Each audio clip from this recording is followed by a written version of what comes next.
They sold her like livestock because her womb was empty, but the rancher who bought her with a single coin was hiding something far more desperate than anyone knew. When Eliza Moreland stood trembling on that auction block, she thought her life was over. She was wrong. What happened next in that dusty New Mexico town would change 5 broken children, 1 haunted widower, and 1 barren woman forever. Stay until the end and comment what city you're watching from. I want to see how far this story travels. The spring sun beat down mercilessly on Ash Ridge's town square, turning the packed dirt into a griddle that baked through the soles of every boot and shoe. Eliza Moreland stood on a wooden platform that had been hastily erected that morning, the same platform they use twice a year for livestock auctions. The irony wasn't lost on anyone, least of all Eliza herself. Her father, Gerald Moreland, stood beside her like a carnival barker, his voice carrying across the crowd with practiced ease. He'd been a horse trader before whiskey had stolen his steadiness, and he still knew how to work a crowd, even if that crowd was watching him sell his own daughter. "Gentlemen of Ash Ridge and beyond," Gerald's voice boomed, though there was a slight tremor beneath the bravado that only Eliza could detect. "Before you stands a woman of 22 years, educated by the Sisters of Mercy, skilled in all domestic arts. She can cook a meal fit for a governor, sew stitches finer than any tailor in Santa Fe, and she knows her place, which is to keep her mouth shut and her hands busy." A few men in the crowd chuckled. Eliza felt her cheeks burn, but she kept her eyes fixed on a point just above the horizon, where the Sangre de Cristo Mountains met the sky. Her mother had taught her that trick years ago, back when her mother still spoke to her, still acknowledged her existence. Look beyond them, Eliza. Look to where they can't follow, and they can't touch you. But her mother's wisdom felt hollow now. Nothing could protect her from this, nothing except the mercy of whatever man might take pity on her enough to offer a price. "Now, I know what you're all thinking," Gerald continued, his voice taking on a conspiratorial tone as he leaned forward. "You're thinking, 'Gerald, why would a man like you be selling such a prize? What's wrong with her?'" The crowd murmured in agreement. This was the part they'd all been waiting for. In a town of 300 souls, there were no secrets, only different versions of the truth. Gerald straightened, his face arranging itself into an expression of practiced sorrow. "My daughter was married 3 years to Harold Pemberton, God rest his soul. A good man, a strong man, but the Lord saw fit to take him in a riding accident last autumn." Heads nodded. They all knew about Harold's death, thrown from his horse in a ravine, neck broken clean. Some whispered it had been suicide, that the shame of a barren wife had driven him to it. Others said he'd been drunk, like half the men in the territory. The truth, Eliza knew, was simpler and sadder. Harold had been a mediocre horseman who'd taken a trail too fast in fading light, and gravity had done the rest. "In those 3 years of marriage," Gerald continued, his voice dropping, "the Lord did not see fit to bless their union with children. The midwives confirmed it. The problem lies with her. She's barren as the Salt Flats, gentlemen, can't bear children, never will." The murmur in the crowd changed tone. Some men shifted uncomfortably, suddenly finding their boots fascinating. Others leaned in with renewed interest, a different kind of interest that made Eliza's skin crawl. "But," Gerald raised his hand, silencing the whispers, "but she's healthy. She's young enough yet. And she's got skills that would make any household run smooth as clockwork. A man doesn't need sons from every woman under his roof. Maybe you've got children already. Maybe you've got a mother or sister who needs help. Maybe you just need someone to cook and clean and not complain about the life you offer her." He paused, letting his words sink in. Then he named his price. "I'm asking $50, that's all. $50 for a lifetime of service. A woman who will be grateful for whatever roof you put over her head, whatever food you see fit to provide. $50, gentlemen. Who'll start the bidding?" Silence fell over the square like a burial shroud. Eliza had known this moment was coming, had prepared herself for it all morning as her mother had braided her hair with rough, angry movements. But knowing and experiencing were 2 different things. The silence stretched and stretched, each second an eternity of humiliation. A cough from the back of the crowd. The creak of wagon wheels as someone shifted their weight. A baby crying in someone's arms, quickly shushed, but no bids. "Come now," Gerald said, his voice taking on a desperate edge. $40. That's a steal, gentlemen. $40 and she's yours tonight. Papers all legal, blessed by Father Martinez himself. More silence. Eliza could feel her father's desperation radiating beside her like heat from a stove. Her mother stood at the edge of the crowd, her face carved from stone, refusing to meet Eliza's eyes. Her younger brother, Thomas, was nowhere to be seen, probably hiding in the saloon, unable to watch this degradation of his sister. $30, Gerald said, his voice cracking now. $30, gentlemen. That's less than a decent horse, less than a month's whiskey money. Surely one of you needs... Does she know how to handle children? The voice came from the back of the crowd, deep and rough as creek gravel. The assembled people parted slightly, creating a corridor through which a man walked forward with measured, unhurried steps. Eliza's eyes flicked to him despite herself. He was tall, easily over 6 feet, with shoulders that spoke of years of hard labor. His clothes were clean but worn, mended in several places with stitches that looked self-administered and practical rather than pretty. A wide-brimmed hat shadowed his face, but she could see a strong jaw darkened with several days of beard growth, and eyes that were a startling shade of blue-gray, like winter sky. Yes, Gerald seized on the question like a drowning man grabbing a rope. Yes, she's wonderful with children. She helped raise her younger brother, and she's got a gentle hand, patient as Job himself. The tall man stopped a few feet from the platform. Up close, Eliza could see the lines around his eyes, not from age, but from squinting into sun and wind. He couldn't have been more than 35, but he carried himself with the weariness of someone much older. How old are the children she's cared for? The man asked, his eyes fixed on Gerald, not Eliza. She felt oddly grateful for that. Oh, all ages, Gerald improvised wildly. Babes to near grown. She's got away with them, you understand. Natural instinct. I asked her, the man said quietly, and now his eyes did shift to Eliza. Not you. The square went utterly silent.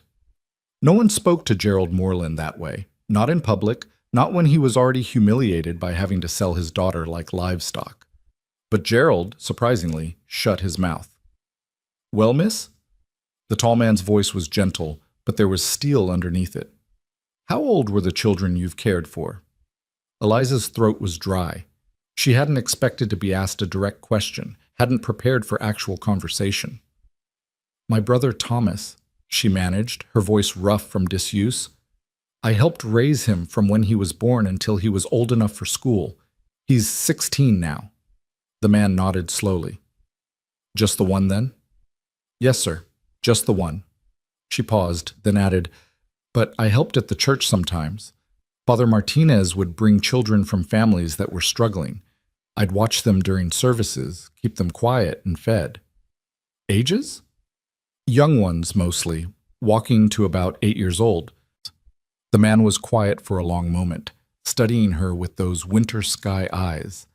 Eliza felt herself being assessed, measured, but not in the way the other men in the crowd had looked at her. He wasn't evaluating her hips or her face or her potential for warming a bed. He was looking at something else, something she couldn't quite define. She can't have children, Gerald interjected, clearly worried that this potential buyer was losing interest. I want to be clear about that, so there's no dispute later. The midwives confirmed it after 3 years of marriage produced nothing. If you're looking for a woman to give you sons, you'll need to look elsewhere. I have sons, the man said simply. 5 children total. Their mother died 16 months ago, influenza. A wave of understanding rippled through the crowd. Several women made sympathetic noises. Losing a wife to influenza was common enough, but 5 children without a mother. That was a tragedy that hit different. 5? Gerald's eyes lit up. Well then, sir, you're looking at exactly what you need. $30 and she's yours, ready to mother those children like they were her own flesh and blood. The man's jaw tightened slightly at that, but he didn't respond to Gerald. Instead, he kept his attention on Eliza. What's your name? Eliza, sir. Eliza Moreland. Was Pemberton, but... She trailed off. She'd reclaimed her maiden name after Harold's death, unable to bear the weight of the Pemberton family's judgment any longer. Eliza, he repeated, testing the name. Then, after another long moment of consideration, He reached into his coat pocket and pulled out a small leather pouch. From it, he extracted a single coin, a silver dollar, and placed it on the edge of the platform with a soft clink. The crowd gasped. Gerald's face went purple. "Now see here," Gerald sputtered. "I said $30. That's $1. One. That's an insult, sir, and I'll not have my daughter—" "This is all she's worth in this town," the man interrupted, his voice still quiet but carrying an edge now. "Because in this town, she's been judged and found wanting through no fault of her own. She's been called barren, useless, a burden. You're selling her because you're ashamed of her. Every person in this square knows it." Gerald's mouth worked soundlessly, his face shifting from purple to an alarming shade of red. The tall man continued, his eyes now moving to the crowd. "If any man here valued her for her skills, her character, her humanity, you'd have bid already. But you haven't. Because all you see is a woman who can't bear children. And in your eyes, that makes her worthless." He paused. "So I'm offering $1, which is $1 more than anyone else values her at. And when she leaves here with me, she won't be judged anymore. Not in my house. Not by my children. Not by me." The square was so quiet that Eliza could hear her own heartbeat thundering in her ears. She stared at this stranger, this tall rancher with winter eyes and a voice like distant thunder, and felt something crack open in her chest, something that had been frozen solid since the day the midwife had confirmed what Harold's mother had been whispering for years. That's robbery." Gerald finally found his voice. "Highway robbery. I'll have the sheriff's standing right over there," the man said, nodding toward a portly figure at the edge of the crowd. "And he can confirm that this is a legal transaction. You set the terms yourself. Any man with coin can take her tonight. I've got coin. I'm taking her. Unless," he added, turning back to face Gerald directly, "you'd like to call off the sale entirely and take your daughter home with the dignity she deserves?" It was a challenge, plainly spoken. "Keep your daughter and admit you were wrong to sell her, or take the dollar and live with the shame of it." Gerald Moreland had never been a man who chose dignity over profit, no matter how small. His hand shot out and snatched the silver dollar from the platform. "She's yours," he said hoarsely, "and good riddance. Papers will be drawn up by sundown." The tall man nodded once, then turned to Eliza. "I'm Bo Thatcher. I have a ranch about 8 miles northeast near the canyon rim. I need help with my children. They're hurting, and I can't reach them the way their mother could. I can offer you a room of your own, 3 meals a day, and $1 a week for personal necessities. In exchange, I need you to care for the house and the children. Just that. Nothing else."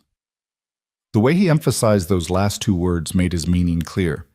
Eliza felt tension she hadn't known she was carrying release from her shoulders. "I understand, Mr. Thatcher," she said softly. "Can you ride?" "Yes, sir." "Not well, but I can stay on a horse." "Good enough. I've got a wagon. Collect whatever belongs to you. We're leaving now." "Now?" Eliza blinked. "But the papers—" "Will be delivered to my ranch when they're ready. I'm not leaving you here 1 minute longer than necessary." Bo Thatcher's voice was firm, brooking no argument. Eliza looked toward her mother, hoping for— what? A goodbye? A moment of reconciliation? But her mother had already turned away, disappearing into the crowd with her shoulders rigid and her head held high, as if she could walk away from the shame of this day through sheer force of will. Her father had pocketed his dollar and was already heading toward the saloon, no doubt planning to drink away his humiliation. "I'll just—" Eliza's voice faltered. "My things are at my parents' house. It's just a few minutes." "I'll come with you," Bo said, "so there's no trouble." They walked through the parting crowd in silence, Eliza acutely aware of the eyes following them, the whispers starting up like wildfire in their wake, Mrs. Henderson clutching her rosary and murmuring prayers, Old Man Sawyer shaking his head in disgust, though whether at her father or at Bo's $1 bid, she couldn't tell. The Martin twins, barely 18, watching with wide eyes that would fuel gossip for weeks. The Moreland house sat at the end of a dusty street, small and shabby with peeling paint and a sagging porch. Eliza had grown up in this house, but it had never felt like home, more like a way station, a temporary place she was expected to leave as soon as some man claimed her. Well, someone had claimed her now. She pushed open the door. It was never locked, and went directly to the small room she'd occupied since returning from her brief marriage to Harold. Her possessions fit into a single carpet bag, 2 dresses, one for every day and one for church. Undergarments that she'd mended so many times they were more patch than original fabric. A brush with half its bristles missing, a small Bible her grandmother had given her, and a tin locket containing a tiny portrait of her mother from happier days. She paused over the locket, her thumb tracing the tarnished surface. Her mother had given it to her on her wedding day, pressing it into her palm with a kiss to her forehead, the last tender gesture between them before Harold's mother had started making pronouncements about Eliza's deficiency, and her own mother had withdrawn into cold silence rather than defend her daughter. Eliza fastened the locket around her neck, tucking it beneath her collar where it rested against her heart like a coal of mixed warmth and pain.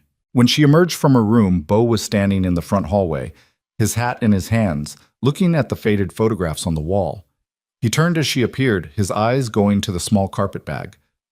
"That's everything?" "Yes, sir." Something flickered across his face, pity, maybe, or anger on her behalf, but he didn't comment on how little she owned. Instead, he simply nodded and held the door open for her.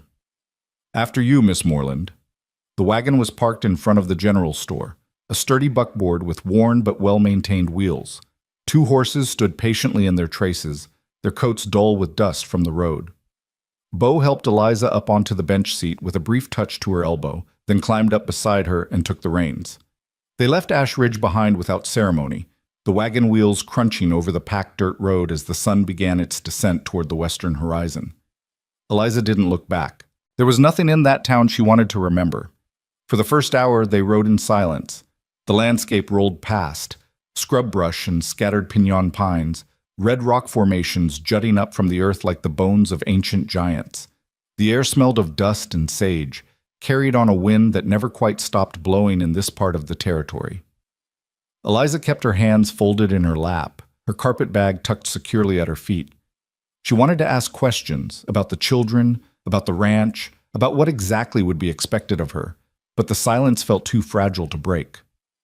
Beau Thatcher drove with the easy competence of someone who'd made this journey 1,000 times, his attention on the road ahead. Finally, as the sun touched the mountain peaks and painted the sky in shades of orange and deep purple, Beau spoke. "The children," he said, his voice rough from disuse, "they're not easy right now. The oldest, James, he's 12, thinks he's the man of the house since I'm gone so much managing the ranch. Then there's Matthew, he's 9, and he's angry at everything, at me for not saving their mother, at God for taking her, at the world for keep spinning when his stopped." Eliza listened, not interrupting. "Levi's 7, Beau continued, quietest child you'll ever meet. Hasn't said more than a dozen words since the funeral. The twins are 5, Nathaniel and Mira. Mira's the only girl." He paused, his jaw tightening. "She doesn't understand why her mama doesn't come when she calls. Keeps asking when she's coming home." "And you tell her?" "The truth. That her mama's with God now, that she's not coming back. But truth doesn't mean understanding, not at 5 years old." Beau's hands tightened on the reins. "My wife," Catherine was her name, "she was the heart of everything. The house, the family, the whole ranch. When she died, it was like someone ripped the center out of our world and expected us all to just keep standing." "I'm sorry," Eliza said softly. "That's a terrible loss." "Yes." Beau was quiet for another long moment. Then, "I need to be clear about something, Miss Moreland. I didn't bring you to my ranch to replace Catherine. No one could do that. And I didn't bring you to be my wife. I'm not ready for that, may never be ready for it. I brought you because my children are drowning in grief, and I can't reach them. I'm not good with words, never have been. I can mend a fence, deliver a calf, break a horse, but I can't fix what's broken in my children's hearts." "I don't know if I can either," Eliza admitted. "I've never lost anyone the way they've lost their mother. I don't know if I'm capable of—" "I'm not asking you to fix them," Beau interrupted gently. "I'm just asking you to be there, to keep the house from falling apart, to make sure they eat and wash and sleep, to be a steady presence when everything else feels like it's crumbling. Can you do that?" Eliza thought about it, really thought about it. She'd spent the last year feeling like a failure, marked as defective by every person who'd known about her inability to conceive. She'd been measured against a standard she could never meet and found wanting every single time. But this man, this stranger who'd bought her for $1 and promised she wouldn't be judged anymore, was asking her to do something she might actually be capable of. Not to give birth, not to provide heirs, just to show up, to be present, to care. "Yes," she said, surprised by the steadiness in her own voice. "Yes, I can do that." Bo nodded, something like relief crossing his weather-beaten features. "Good, that's good." They rode on as twilight deepened into true night. Stars began appearing overhead, more stars than Eliza had ever seen from town, painting the sky in swaths of silver light. The temperature dropped quickly, as it always did in the high desert, and Eliza wrapped her thin shawl more tightly around her shoulders. Without a word, Bo reached behind the seat and pulled out a heavy wool blanket, offering it to her. "Thank you," Eliza murmured, draping it across her lap. It smelled of horse and leather and wood smoke, the scent of someone else's life, someone else's home. She was entering a world that had already been built without her, trying to fit into a space carved out by a dead woman's absence. The thought should have terrified her. Instead, she felt a strange sense of calm settling over her shoulders like the blanket. Maybe it was because the expectations were clear and achievable. Maybe it was because Bo Thatcher had looked at her with winter sky eyes and seen something other than her barrenness. Maybe it was simply because anything, absolutely anything, was better than standing on that platform while her own father sold her to the highest bidder, or in this case, the only bidder. "There," Bo said, pointing ahead. "That's home." Eliza followed his gesture and saw lights flickering in the distance, lantern light, warm and yellow against the darkness. As they drew closer, she could make out the shape of buildings: a main house, a barn, several outbuildings clustered together like a small settlement carved out of the wilderness. The house itself was larger than she'd expected, a 2-story structure with a wide porch wrapping around the front. It looked solid, well built, though even in the darkness she could see signs of neglect: peeling paint, a shutter hanging loose, weeds growing up through the porch steps. A house without a woman's hand for 16 months would show such signs. Bo brought the wagon to a stop in front of the porch and set the brake. Before Eliza could move, the front door burst open and children spilled out, all 5 of them, illuminated by the lantern light behind them, staring at the wagon with expressions ranging from curiosity to outright hostility. "Pa!" The smallest one, Mira, Eliza guessed, ran down the steps despite the loose boards. "You were gone forever and ever." "Just since this morning, baby girl," Bo said, his voice softening in a way it hadn't during their entire journey. He climbed down from the wagon and swept the little girl up into his arms. "Were you good for James?" "She was a terror," said the tallest boy. James, clearly, with his father's build already showing in his shoulders and his mother's dark hair, his eyes fixed on Eliza with unmistakable suspicion. "Who's that?" "This is Miss Eliza Moreland," Bo said, setting Mira down and turning to help Eliza from the wagon. "She's going to be staying with us, helping with the house and looking after you children while I'm working." "We don't need looking after," James said flatly. "I've been managing just fine." "You burned the biscuits again this morning," piped up one of the twins, a boy with a gap-toothed grin. "And you put salt in the coffee instead of sugar." "Shut up, Nathaniel." "Boys," Bo's voice carried a warning. "Mind your manners. Miss Moreland, these are my sons, James, Matthew, Levi, and Nathaniel, and this is Mira." Eliza climbed down from the wagon, clutching her carpet bag, and faced the children. James was scowling openly. Matthew, the 9-year-old, stood with his arms crossed, and his jaw set in a way that reminded her painfully of her own brother when he was angry. Levi, true to his father's description, watched her with enormous eyes, but said nothing. The twins stood together, Nathaniel curious and Mira partially hiding behind her brother. "Hello," Eliza said, unsure whether to smile or maintain a serious expression. "I'm pleased to meet you all." Silence. The children stared at her like she was a puzzle they didn't particularly want to solve. "Is she going to be our new ma?" Mira asked, her voice small. "No," Bo said firmly. "Your ma is your ma, always will be. Miss Eliza is here to help, that's all." "We don't need help," James repeated, but there was less conviction in his voice now. He looked tired, Eliza realized, bone-deep tired in the way that came from carrying too much weight for too long. Well, you've got it anyway, Bo said. Now, James, take Miss Moreland's bag and show her to the spare room. The rest of you bed. It's late. But bed. Now. The children dispersed, though not without plenty of foot-dragging and mutinous looks.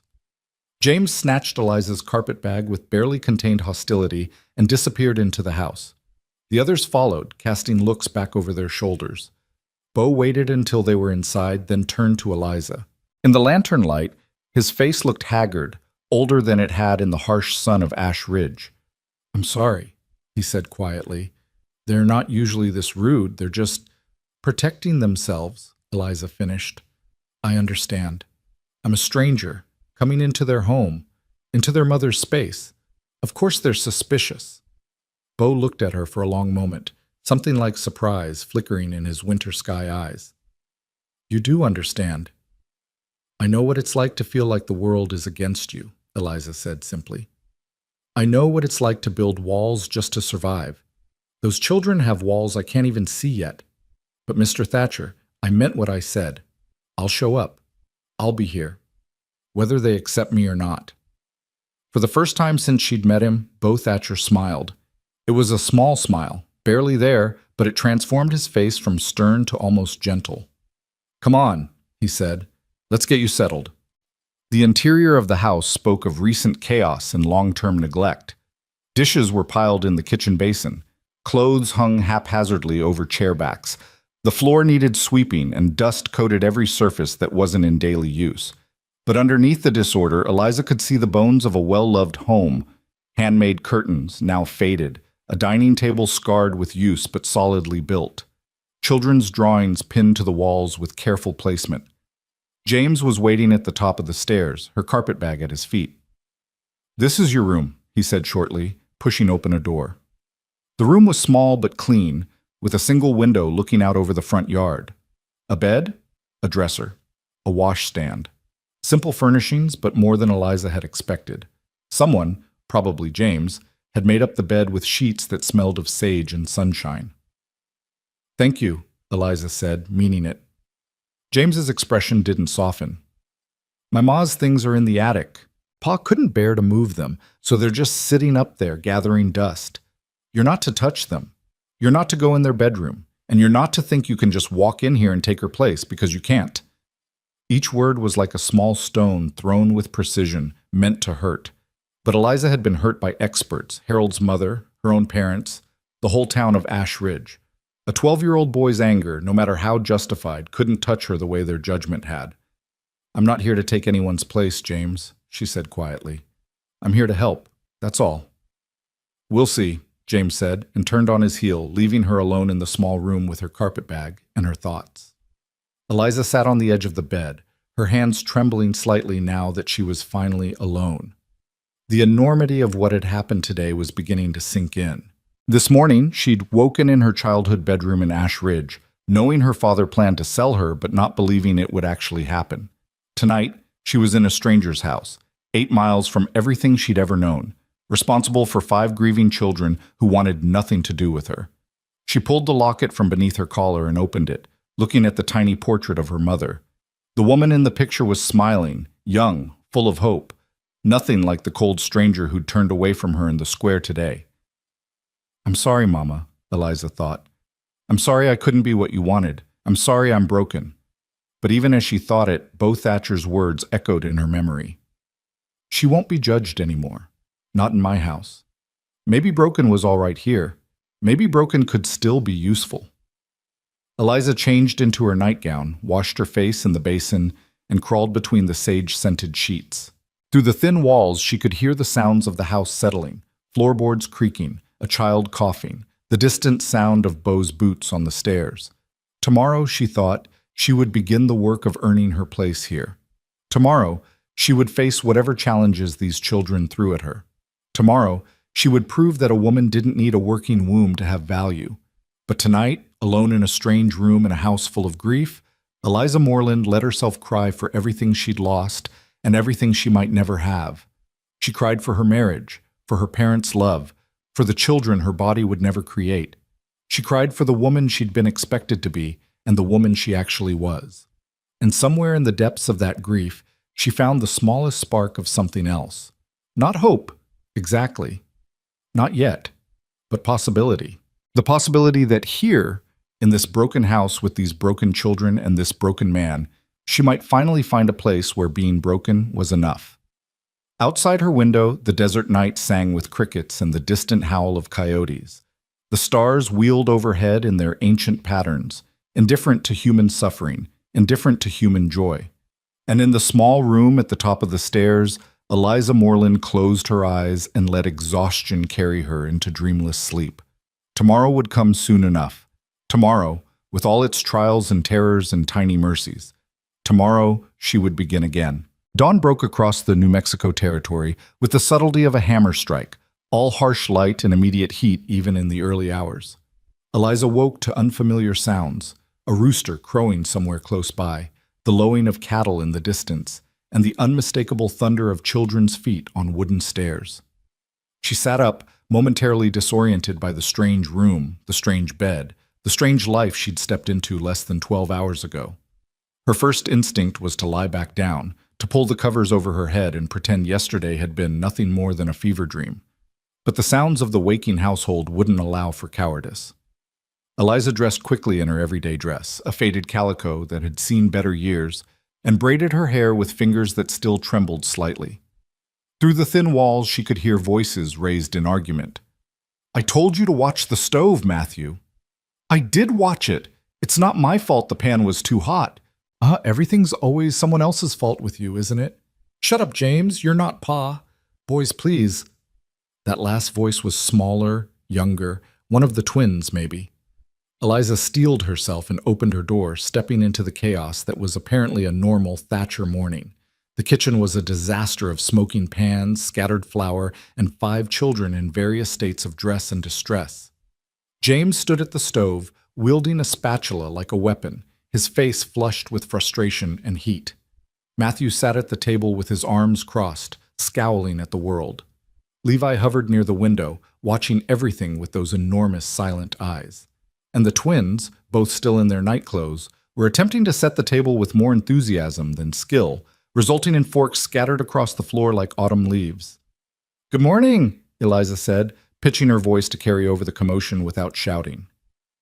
5 heads swiveled toward her. The room went abruptly, unnaturally quiet. "Pa's already out with the cattle," James said finally, his tone making it clear this was a warning, not just information. "He left before sunup. Said to tell you there's eggs in the coop, milk in the cold cellar, and flour in the pantry." "Thank you." Eliza moved into the kitchen, assessing the damage. Burned eggs in one pan, what looked like the remains of an attempted pancake in another. Coffee, boiling over on the back burner, filling the room with a bitter smell.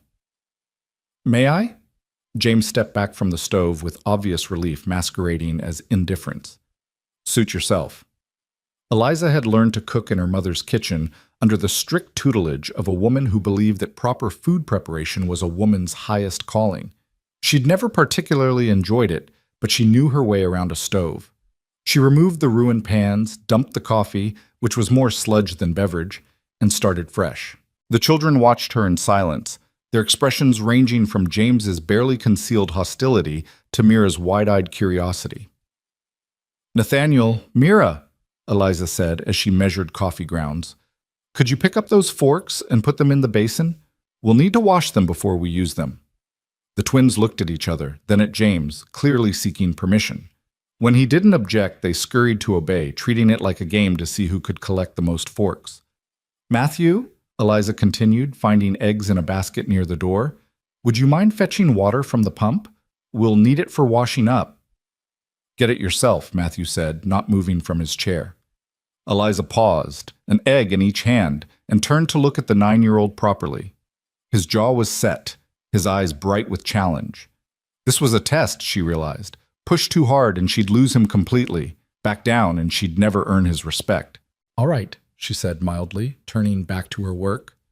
"I'll get it myself in a moment." Though I have to say, your father struck me as the kind of man who raises children with better manners than that. It was a gamble, invoking Beau's authority when he wasn't present to back her up. But something in the boy's expression flickered. Shame, maybe, or the ghost of remembered lessons about courtesy. He stood up so abruptly his chair scraped across the floor. Fine, he muttered, grabbing the water bucket and stalking out the back door. Small victory. Eliza allowed herself a mental note of it before cracking eggs into a bowl. Beside her, James was studiously ignoring her presence, but she could feel his attention tracking her every move. Your mother must have been a wonderful cook, Eliza ventured, whisking the eggs with a fork. This is a well-organized kitchen. Everything has its place. She was the best, Mira piped up, her voice carrying that peculiar combination of pride and pain that children use when talking about lost parents. She made cinnamon rolls every Sunday, and her stew was better than anyone's in the whole territory. Mira, James said sharply, don't. But it's true. And she sang while she cooked, and she let us help sometimes, and I said don't! James's voice cracked like a whip, and Mira's face crumpled. The little girl fled from the kitchen, her bare feet slapping against the wooden floor as she ran toward the stairs. The silence that followed was suffocating. James stood rigid, his hands clenched into fists, his face a mask of anger barely containing grief. Nathaniel had frozen mid-fork collection, looking between his oldest brother and the doorway where his sister had disappeared. Even Levi, silent Levi, had turned from the window to stare. I'll go talk to her, Eliza said quietly. You'll leave her alone, James shot back. You don't know anything about her. You don't know anything about any of us. You're right, Eliza agreed, setting down her whisk. I don't know you. I don't know what your mother was like, or how much you miss her, or how angry you are that I'm here in her kitchen, using her pans, trying to fill a space that was never meant to be empty. She met James's eyes steadily. But I know what it's like to hurt James, and I know that taking that hurt out on your little sister isn't going to make it better. So I'm going to go check on her, and you're going to let me because that's what your father asked me to do. For a moment, she thought James might physically block her path. His whole body vibrated with the need to assert control, to maintain the fragile order he'd built in the 16 months since his mother's death. But something in Eliza's calm refusal to be cowed must have reached him, because he stepped aside. Don't expect her to like you, he said, his voice low and harsh. Don't expect any of us to like you. I don't, Eliza said honestly. I just expect you to let me try. She found Mira in the room she apparently shared with her brothers, a cramped space with 2 sets of bunk beds and clothes strewn across every surface. The little girl was curled on the bottom bunk, clutching a rag doll that had seen better days, her small shoulders shaking with sobs. Eliza stood in the doorway for a moment, remembering her own childhood tears, the way her mother had sometimes held her and sometimes told her to stop being dramatic. She wasn't sure which approach would work here, or if any approach would work at all. But she'd told James she would try, and so she would try. Mira? Eliza lowered herself to sit on the floor beside the bed, not touching, just present. Your brother didn't mean to yell at you. He's just hurting. He's always mean now, Mira hiccuped into her doll. He used to be nice before Mama died. He used to play with us and tell stories and make us laugh. Now he just yells all the time. Grief does strange things to people, Eliza said softly. It makes them angry at the wrong things, at the wrong people. Your brother's not really angry at you, sweetheart. He's angry at the world for taking your mother away. But you're here, and the world isn't, so sometimes the anger lands on you instead. Mira turned her tear-stained face toward Eliza, considering this. Are you grieving too? Is that why you're here? The question, asked with such innocent directness, hit Eliza like a physical blow. In a way, she admitted. I lost something too. Not a person, but a life I thought I was supposed to have. And when I lost it, I felt very angry and very sad, just like you feel about your mama. Did it make you mean? Sometimes. I think sometimes I was mean to myself, in my head, telling myself I wasn't good enough, that I'd failed. Eliza paused, choosing her words carefully. But then your father gave me a chance to try something different, to help someone instead of just feeling sorry for myself. Do you think that was a good thing for him to do? Mira nodded slowly, her fingers worrying at the doll's yarn hair. Mama always said helping people was the best medicine for sad hearts. Your mama sounds like she was very wise. She was the best mama in the whole world, Mira declared, fresh tears welling up. And I miss her so much my chest hurts, and nobody understands, not even Pa, because he's always working and he doesn't have time to talk about Mama anymore. Eliza's heart broke a little at that, at the image of this little girl carrying such a massive weight of grief with nowhere to put it down. She didn't have Bo's permission to make promises, didn't have the right to offer things that weren't hers to give, but she couldn't just sit here and do nothing. I can't be your mama, Mira, Eliza said gently. No one can be her except her, and she's gone. And that's the worst kind of unfair, but I can listen if you want to talk about her. I can hold your hand when the missing gets too big. I can make sure you eat breakfast and get tucked in at night and have clean clothes to wear. Would that be all right? Would that be a help? Mira studied her with those enormous blue eyes, her father's eyes, weighing Eliza's words with the gravity of a much older person. Finally, she nodded. I guess that would be all right. But I'm still going to miss Mama. Of course you are, Eliza said. You should miss her. Missing her means you loved her, and love doesn't stop just because someone's gone. Really? Really? Mira sat up, wiping her nose on her nightgown sleeve in a way that suggested she'd been missing maternal guidance for longer than 16 months. Are you going to make breakfast? James always burns it.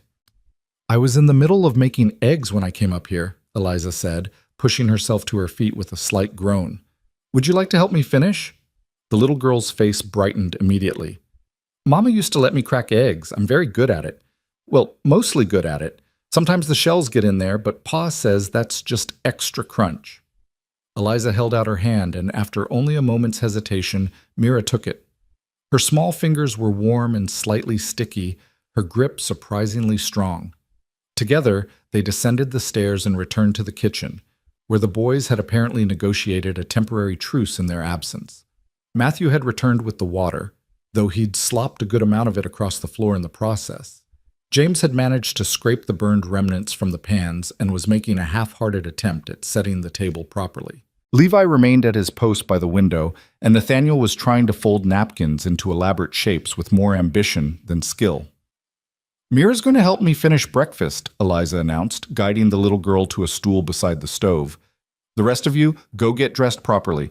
Breakfast will be ready in 15 minutes.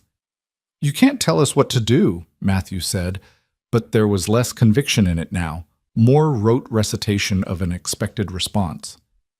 You're right. I can't force you to do anything, Eliza agreed pleasantly, pouring the whisked eggs into a heated pan slicked with butter. But I can choose not to serve breakfast to anyone who comes to the table in their nightclothes. House rules apply to everyone equally, or they don't apply at all. James's mouth twitched, not quite a smile, but something that might become one eventually. Come on, he told his brothers. You heard her, and you know Pa would say the same thing. The boys trooped out, leaving Eliza alone with Mira and the steadily cooking eggs. The little girl proved to be surprisingly capable in the kitchen, directing Eliza to the right cupboards for plates and the right drawer for utensils, chattering all the while about how her mother used to organize things, and why everything was where it was. And this spoon, Mira said, holding up a wooden spoon worn smooth with use. This was Mama's favorite for stirring stew.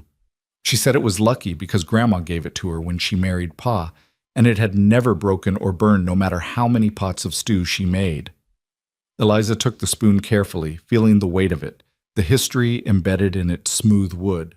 Then we should use it for something special, she said. What if we make stew for dinner tonight? Would you help me? Mira's whole face lit up. Really? You'll let me help with Mama's stew? If you teach me how she made it. I've never made stew in this kitchen before. I'll need a good teacher. The little girl practically vibrated with excitement.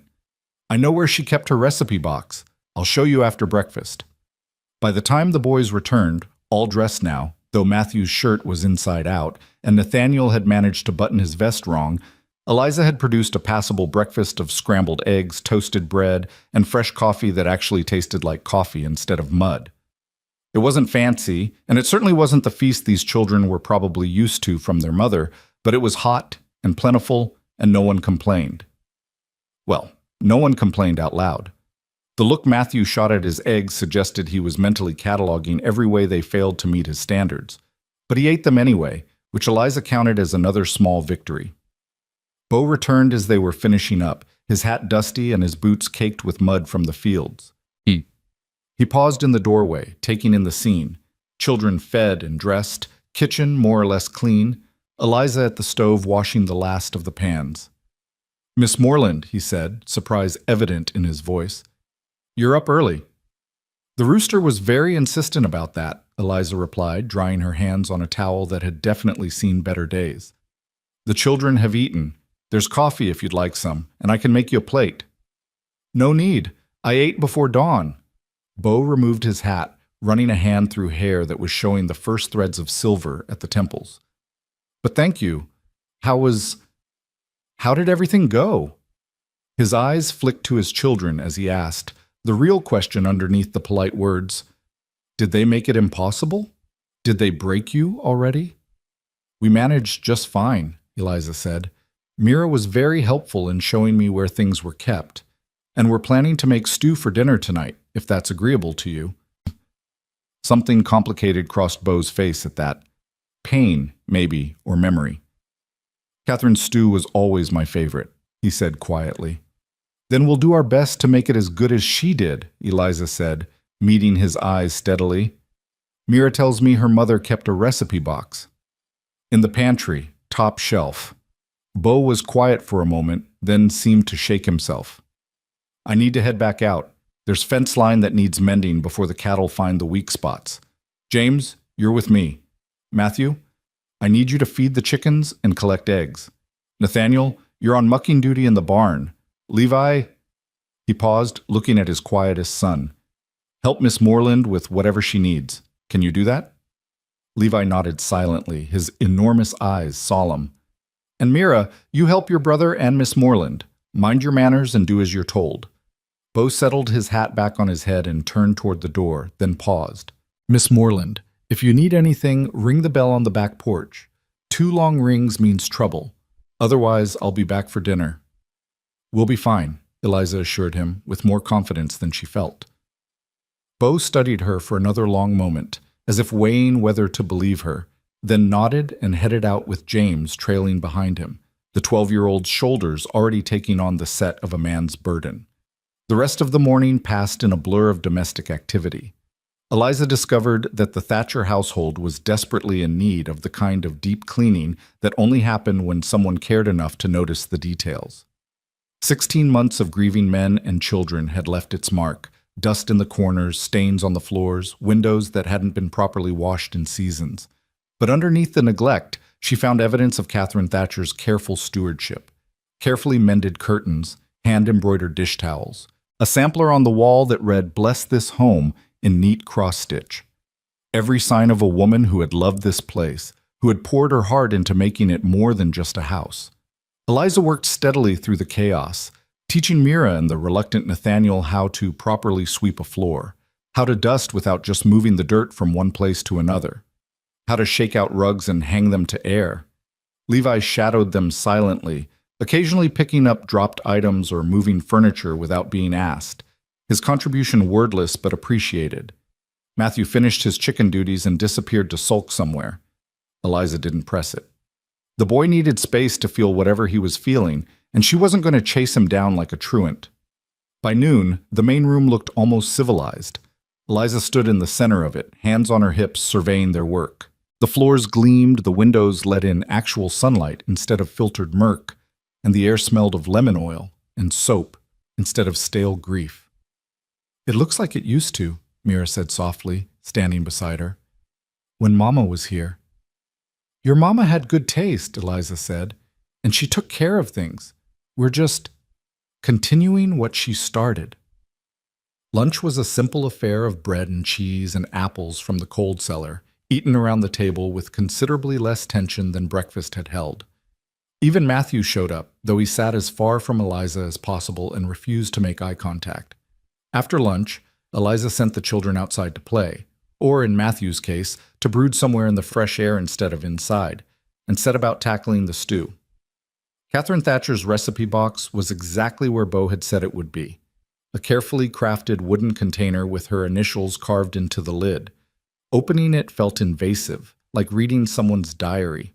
These were Catherine's recipes, written in her own hand, splattered with years of cooking stains and kitchen accidents. Each card was a piece of her life, her knowledge passed down through ink and paper. The stew recipe was near the front, written in careful script. Mother Thatcher's beef stew. Use the tough cuts, they taste better. Don't rush the browning. Let it simmer until the meat falls apart. Add love and patience in equal measure. That last line made Eliza's throat tight. She could almost see Catherine standing at this stove, writing those words, believing that love and patience were ingredients that mattered as much as beef and carrots. Can I help? Mira had appeared at her elbow, quiet as a cat. Of course, Eliza said, swallowing past the emotion. You can be my assistant chef. First thing we need is meat from the cold cellar. Think you can show me where that is? Together, they gathered ingredients. Tough beef that needed slow cooking, potatoes from the root cellar, carrots and onions, herbs from the dried bundles hanging in the pantry. Mira narrated her mother's methods as they worked, her small voice carrying the weight of precious memories. Mama always sang when she cut up vegetables, Mira offered, watching Eliza chop onions. Said it made the time go faster and the food taste better. What did she sing? All kinds of things, church hymns sometimes, but mostly this one song about a mockingbird. I don't remember all the words, but it went like this. Mira hummed a few bars of a melody that was probably Hush Little Baby, her pitch uncertain but her enthusiasm absolute. Eliza found herself humming along, then quietly singing the words she remembered from her own childhood. Her voice was nothing special, serviceable but plain, but it filled the kitchen with something other than silence and grief. By the time Beau and James returned, dusty and tired from their fence mending, the house smelled like home, like beef and herbs and fresh-baked biscuits, like effort and care, and the beginnings of healing. Beau stood in the doorway again, but this time his expression was different. Not surprise, but something deeper, something that looked almost like pain. Pa? James touched his father's arm. You all right? Fine, Beau said hoarsely. Just smells like it used to, that's all. He didn't say more, just moved to wash up at the basin. But Eliza saw the way his hand shook slightly as he worked the pump, the way he kept his face turned away from his children so they wouldn't see whatever emotion was threatening to unmoor him. Dinner was a quiet affair, tension threaded through every bite. The stew was good, not perfect, but good, and the children ate with the kind of focus that suggested they'd been half-starved for this particular comfort food. Even Matthew managed 3 helpings, though he still refused to acknowledge Eliza directly. This is just like Mama's, Mira announced happily. Miss Eliza made it from Mama's recipe, and I helped. It's very good, Beau said, his voice carefully neutral. Thank you, Miss Moreland. Mira did most of the work, Eliza demurred. She knew exactly how her mother made it. I just followed instructions. James looked up at that, something shifting in his expression. Not acceptance, not yet, but maybe the first crack in his armor. You used Ma's recipe box? With your father's permission, yes. Eliza met the boy's eyes. Your mother's recipes are treasures, James. They deserve to be used, to keep feeding this family the way she would have wanted. I hope that's all right. James didn't answer immediately, turning the question over in his mind. Finally, he nodded once. Yeah, I guess that's all right. Ma wouldn't want all her recipes just sitting there gathering dust. It was the first thing approaching approval James had offered, and Eliza accepted it for the gift it was. After dinner, the children scattered to their evening routines, James to help his father with final chores, Matthew to wherever he went to be alone with his anger, the younger ones to play in the fading light. Eliza cleaned up the kitchen, her hands moving through the familiar rhythm of washing and drying and putting away. She was elbow-deep in soapy water when Levi appeared at her side, so quiet she hadn't heard him approach. He held out a tin cup with both hands, offering it like a sacred object. Eliza dried her hands and took the cup, examining it. It was dented, clearly well used with no particular distinction except for the fact that a small flower had been scratched into the metal. Amateur work, probably done with a nail. "Did you want me to wash this?" she asked gently. Levi shook his head. Then, in a voice so soft she had to strain to hear it, "For you, Mama's cup. She'd want you to have it." The words, coming from this silent child who hadn't said more than a dozen words since his mother's funeral, hit Eliza like a thunderclap. She knelt down, bringing herself to Levi's eye level, the cup cradled in her palms. "Levi, this is precious. Are you sure?" He nodded, his eyes enormous and solemn. Then, even softer, "You're nice to Mira. Mama would like that." Before Eliza could respond, before she could even process what this gesture meant, Levi had turned and fled, disappearing into the gathering dusk with the speed of a startled deer. Eliza stayed kneeling there for a long moment, this battered tin cup in her hands, tears she hadn't planned on crying sliding down her cheeks. She'd spent the last year being told she was worthless, being measured against an impossible standard and found wanting at every turn. And now this quiet little boy, who barely spoke to anyone, had given her his mother's cup and called her nice. It was such a small thing, such an impossibly small thing, but it felt like being handed a piece of the sun. "Miss Moreland?" Beau's voice from the doorway made her start. She stood quickly, swiping at her wet cheeks with the back of her hand, trying to compose herself. "I'm sorry," she said. "I was just... Levi gave me this cup and I..." "Catherine's cup," Beau said quietly, stepping fully into the kitchen. She drank her morning coffee from it every day, claimed it kept the coffee hotter than any other cup in the house, though I think it was just because it was her favorite. "He said she'd want me to have it, because I was nice to Mira." Eliza's voice cracked despite her best efforts. "I don't think anyone's called me nice in a very long time, Mr. Thatcher." Beau moved closer, his boots soft on the clean floor, and gently took the cup from her trembling hands. He turned it over, finding the scratched flower, his thumb tracing it with obvious familiarity. "I did that," he admitted. "Scratched that flower on there for her first Mother's Day after James was born. Wanted to give her something special, but we didn't have much money.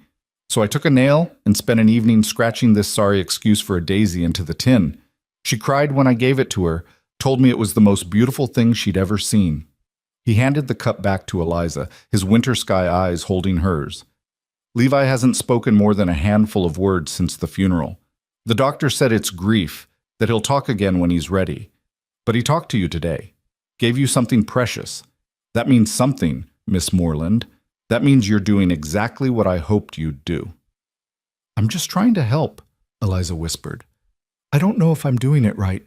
I burned the first pot of coffee this morning, and I'm pretty sure Matthew hates me, and James barely tolerates my existence, and I keep feeling like I'm walking through someone else's life, someone else's home." "You are," Beau interrupted gently.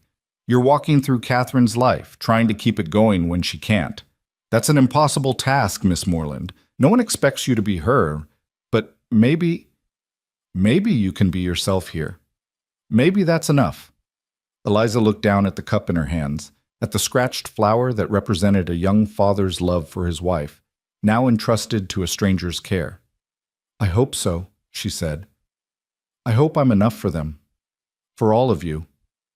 Beau didn't respond to that, just stood there in the fading light of the kitchen, close enough that Eliza could smell the day's work on him, dust and sweat and honest labor. For a long moment, they simply existed in the same space, two broken people trying to hold together a household fractured by loss. Then Beau stepped back, clearing his throat. "I should check on the boys, make sure they're settled for the night. Thank you for dinner, Miss Moreland, and for everything else today." "Eliza," she said impulsively. "You can call me Eliza. Miss Moreland makes me feel like a schoolteacher." The corner of Beau's mouth lifted, not quite a smile, but close. "Eliza, then. Good night." "Good night, Mr. Thatcher." "Beau," he countered. "Fair's fair." "Good night, Beau." After he left, Eliza finished cleaning up, then climbed the stairs to her small room. She placed Catherine's cup on the dresser, positioned so it would be the first thing she saw in the morning. A reminder that she had a place here, however tentative. A reminder that even silent children could offer grace when you least expected it. She changed into her nightgown and sat on the edge of the bed, pulling out her mother's locket again.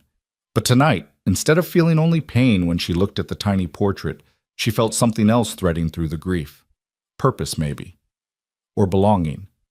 Or just the simple relief of having made it through one full day without completely falling apart.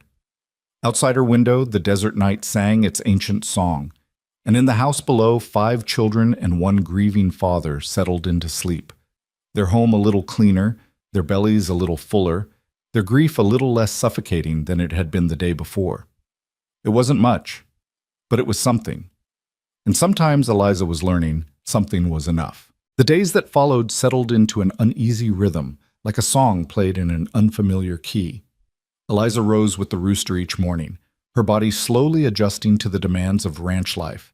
The early hours, the endless work, the New Mexico heat that turned the kitchen into an oven by midday.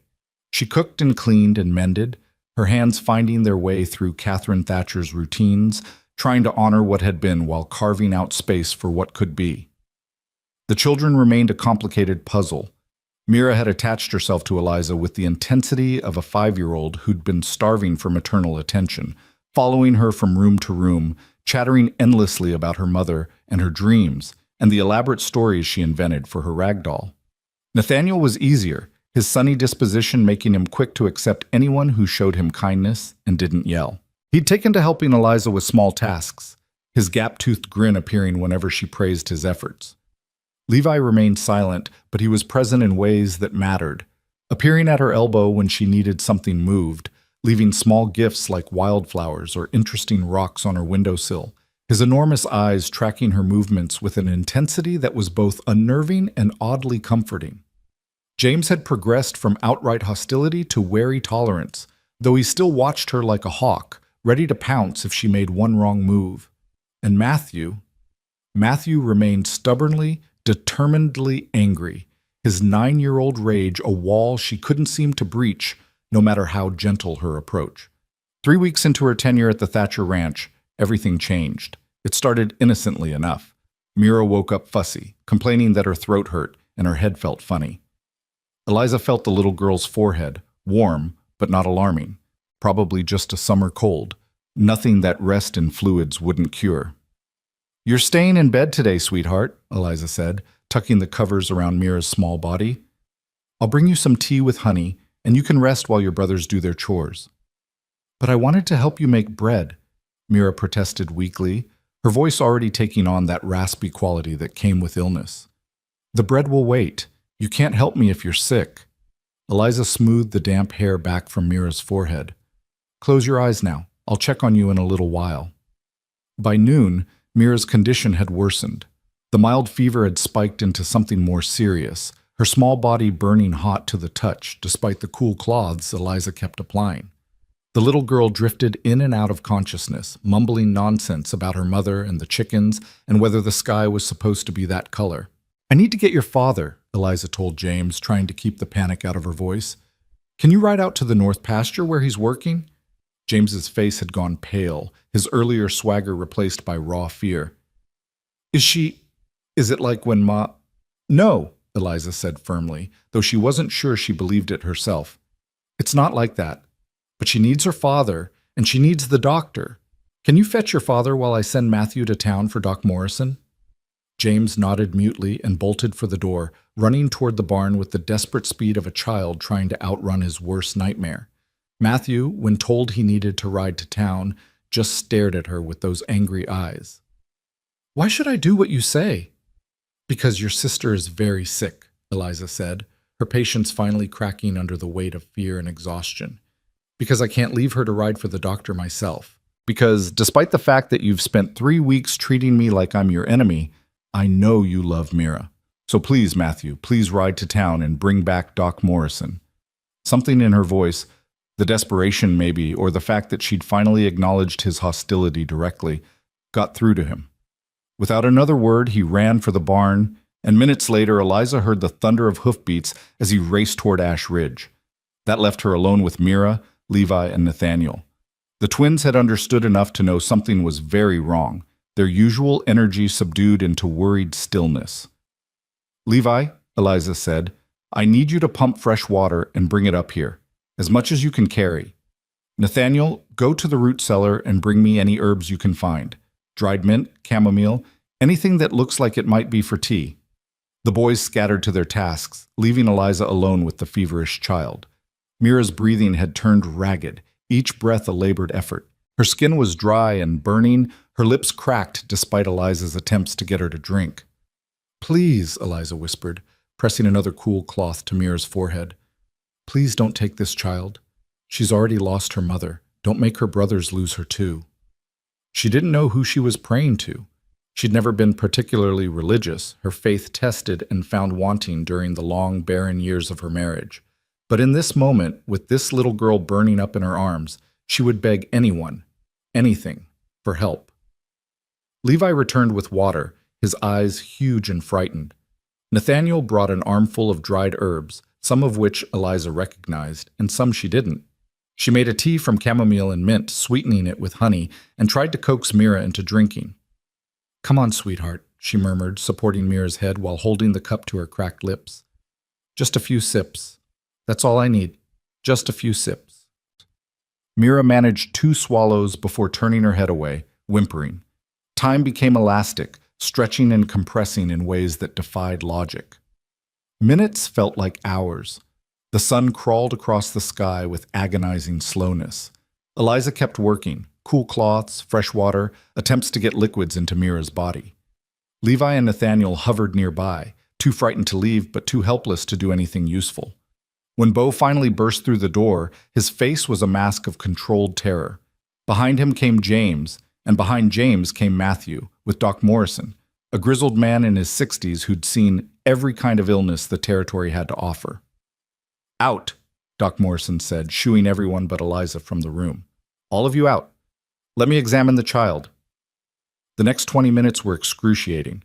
Doc Morrison poked and prodded, listened to Mira's labored breathing, checked her pupils and her pulse, and a dozen other things Eliza didn't understand.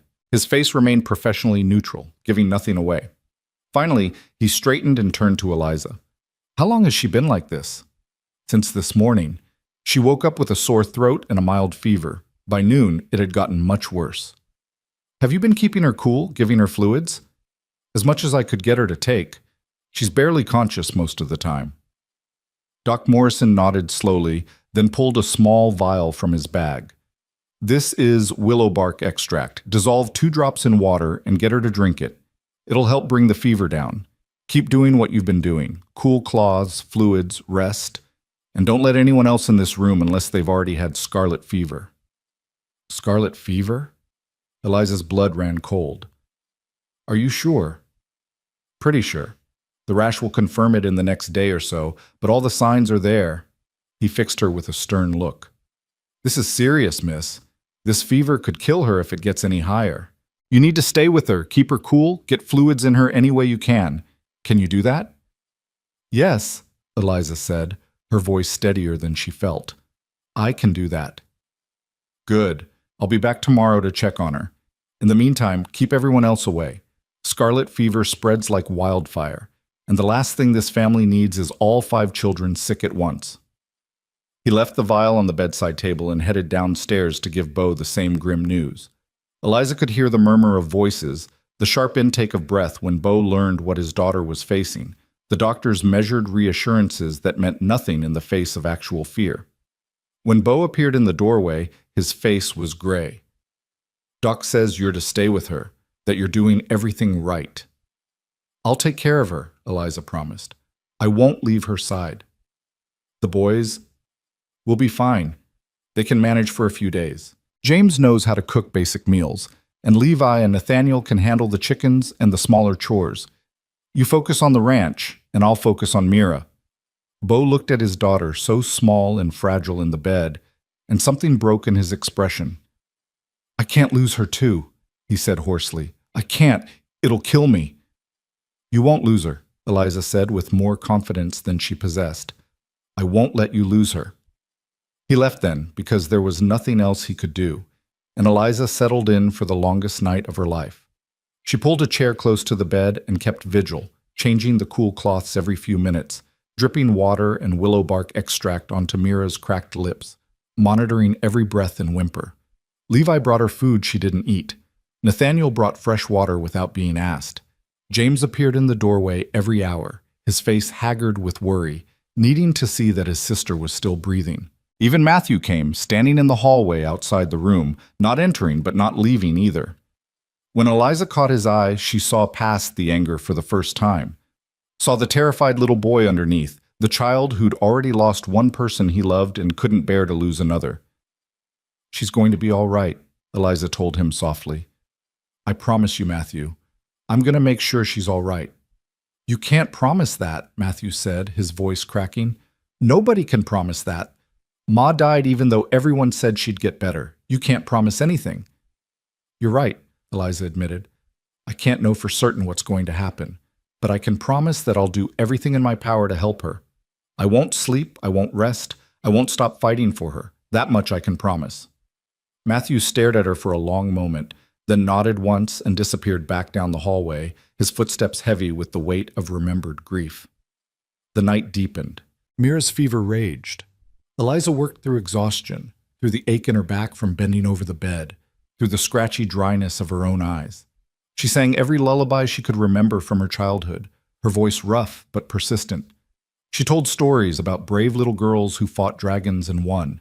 She prayed in whispered fragments, bargaining with a god she wasn't sure was listening. Somewhere around 3 in the morning, Mira's fever spiked higher. The little girl began thrashing, her small body convulsing with the heat, her skin so hot it hurt to touch. Eliza's calm cracked. "No, no, no," she whispered frantically, stripping away the blankets, pressing cool cloths everywhere she could reach. "Come on, sweetheart, come back to me. Come back." She worked with desperate efficiency, changing the water to make it colder, adding more willow bark extract, physically holding Mira still so she wouldn't hurt herself in her delirium. Tears streamed down her face, unchecked as she worked, her hands moving on instinct while her mind screamed prayers and pleas into the darkness. "You can't have her," Eliza said fiercely to the empty room, to whatever force decided who lived and who died. "I don't care what you took from me. I don't care that my body couldn't give life. I'm giving it now. I'm choosing this child, this life, this moment, and you can't have her." Time lost all meaning. There was only Mira's burning skin and Eliza's cool cloths, only the ragged breathing and the whispered prayers, only the endless battle between fever and will. And then, just as the first gray light of dawn began seeping through the window, something shifted. Mira's thrashing slowed. Her breathing, while still labored, became more regular.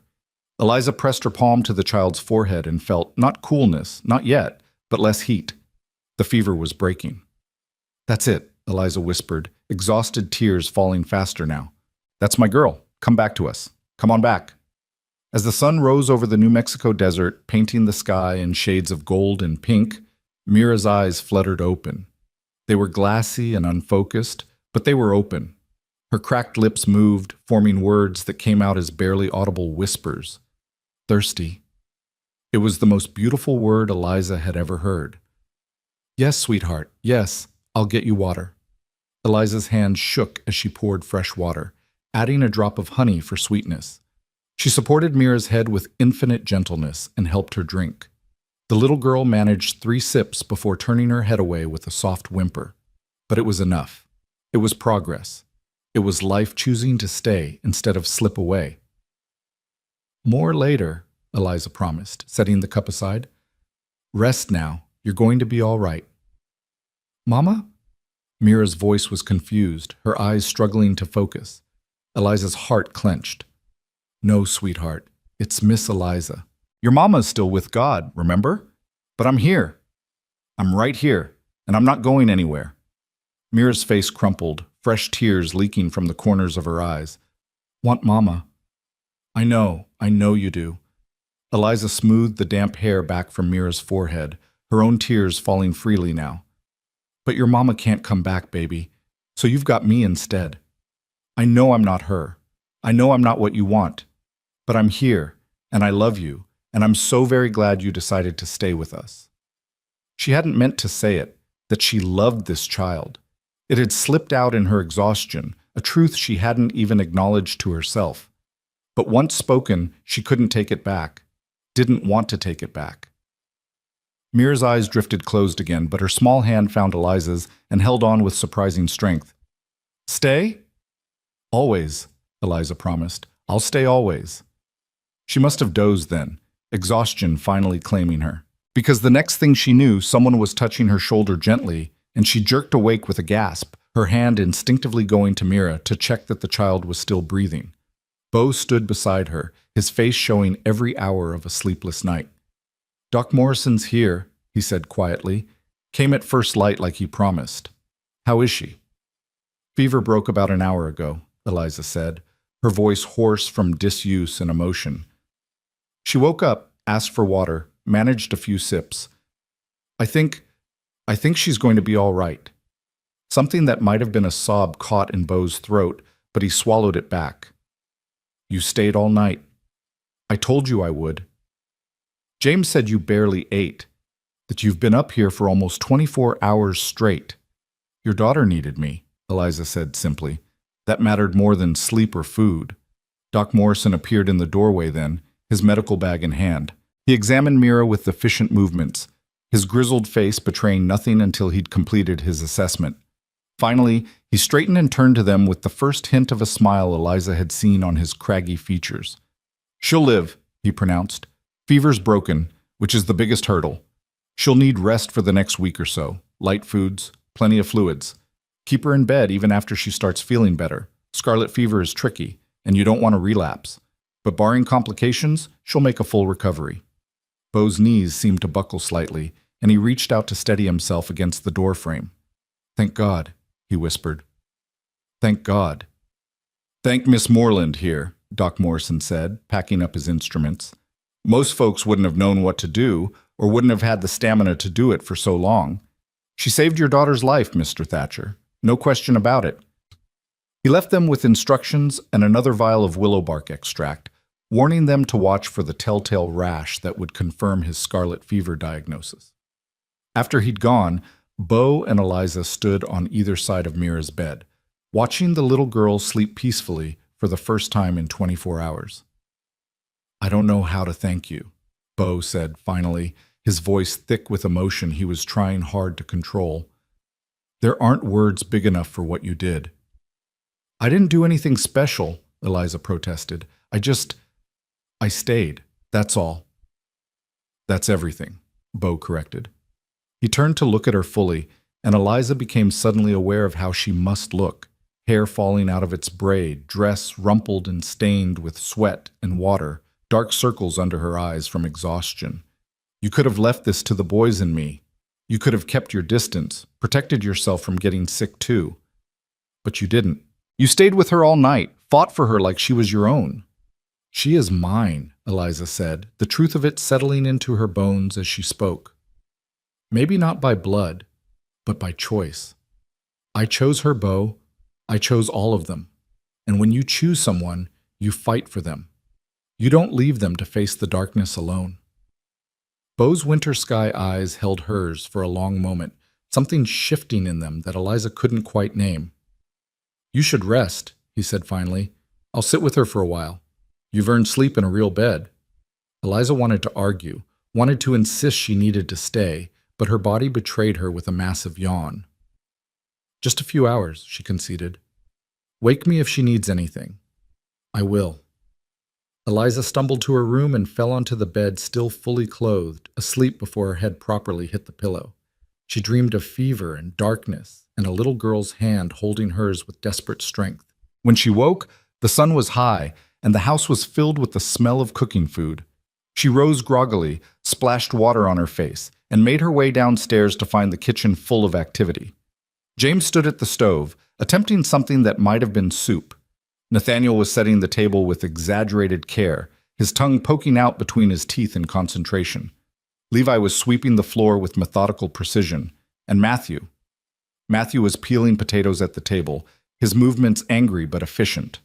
They all looked up when she appeared, and for a moment no one spoke. Then Nathaniel ran to her, throwing his arms around her waist with enough force to nearly knock her over.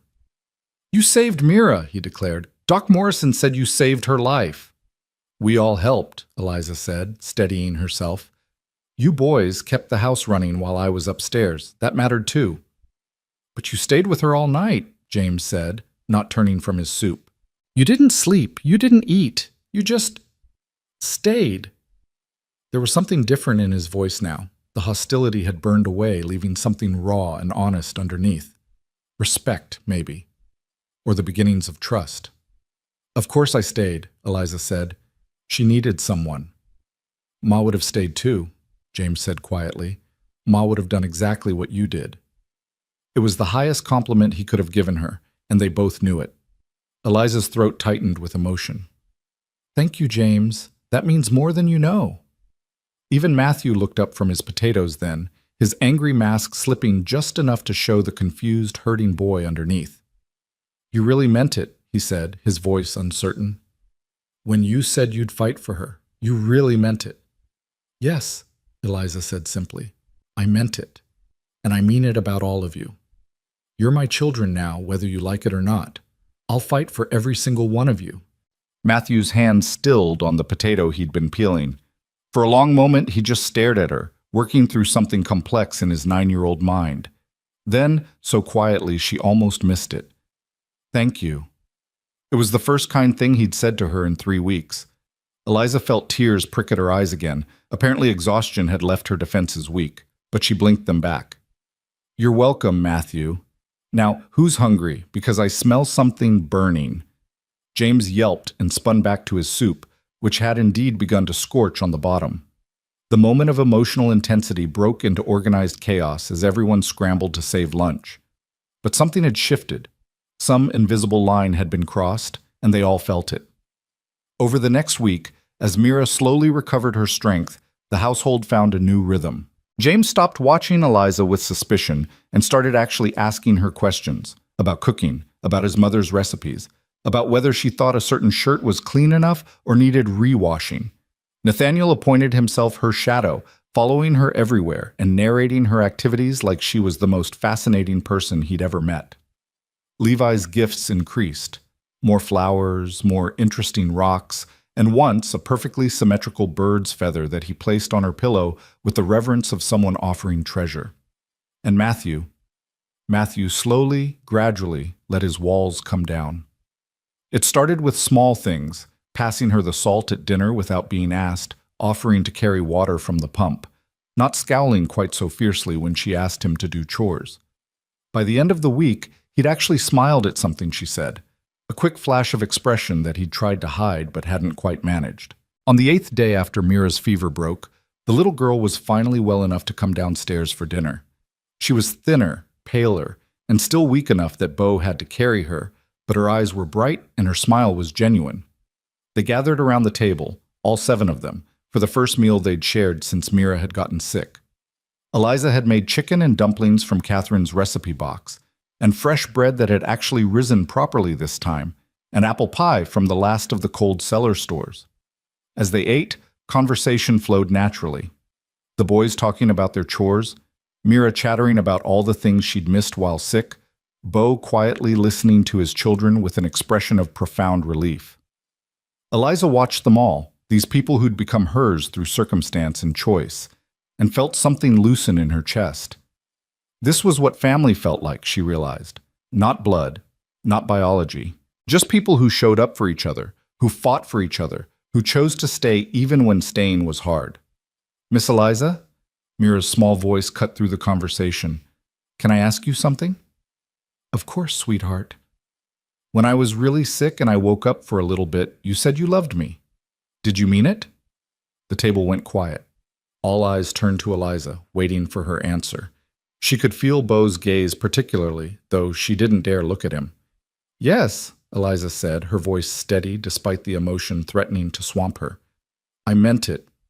I love you, Mira. I love all of you. Even me? Matthew asked, his voice small. Even though I was mean to you? Even you, Eliza confirmed. Especially you, Matthew, because I understand why you were angry, and I'm not going anywhere, no matter how much you push. Nathaniel beamed at her. I love you too, Miss Eliza.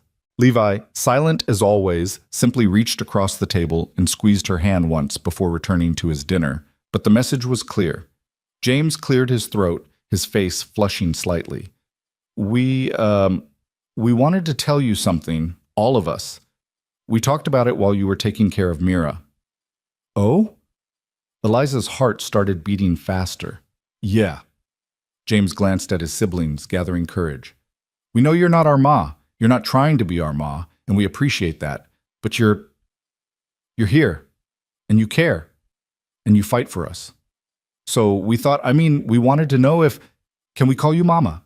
Mira blurted out, unable to wait for James to finish his carefully prepared speech. Not instead of our first mama, but like a second mama? The mama who's here now? Eliza couldn't speak, couldn't breathe.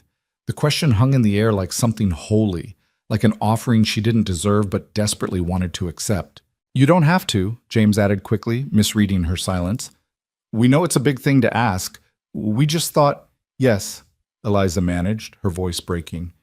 Yes, you can call me Mama. I'd be honored. The smile that broke across Mira's face was brighter than the New Mexico sun. Really? Really?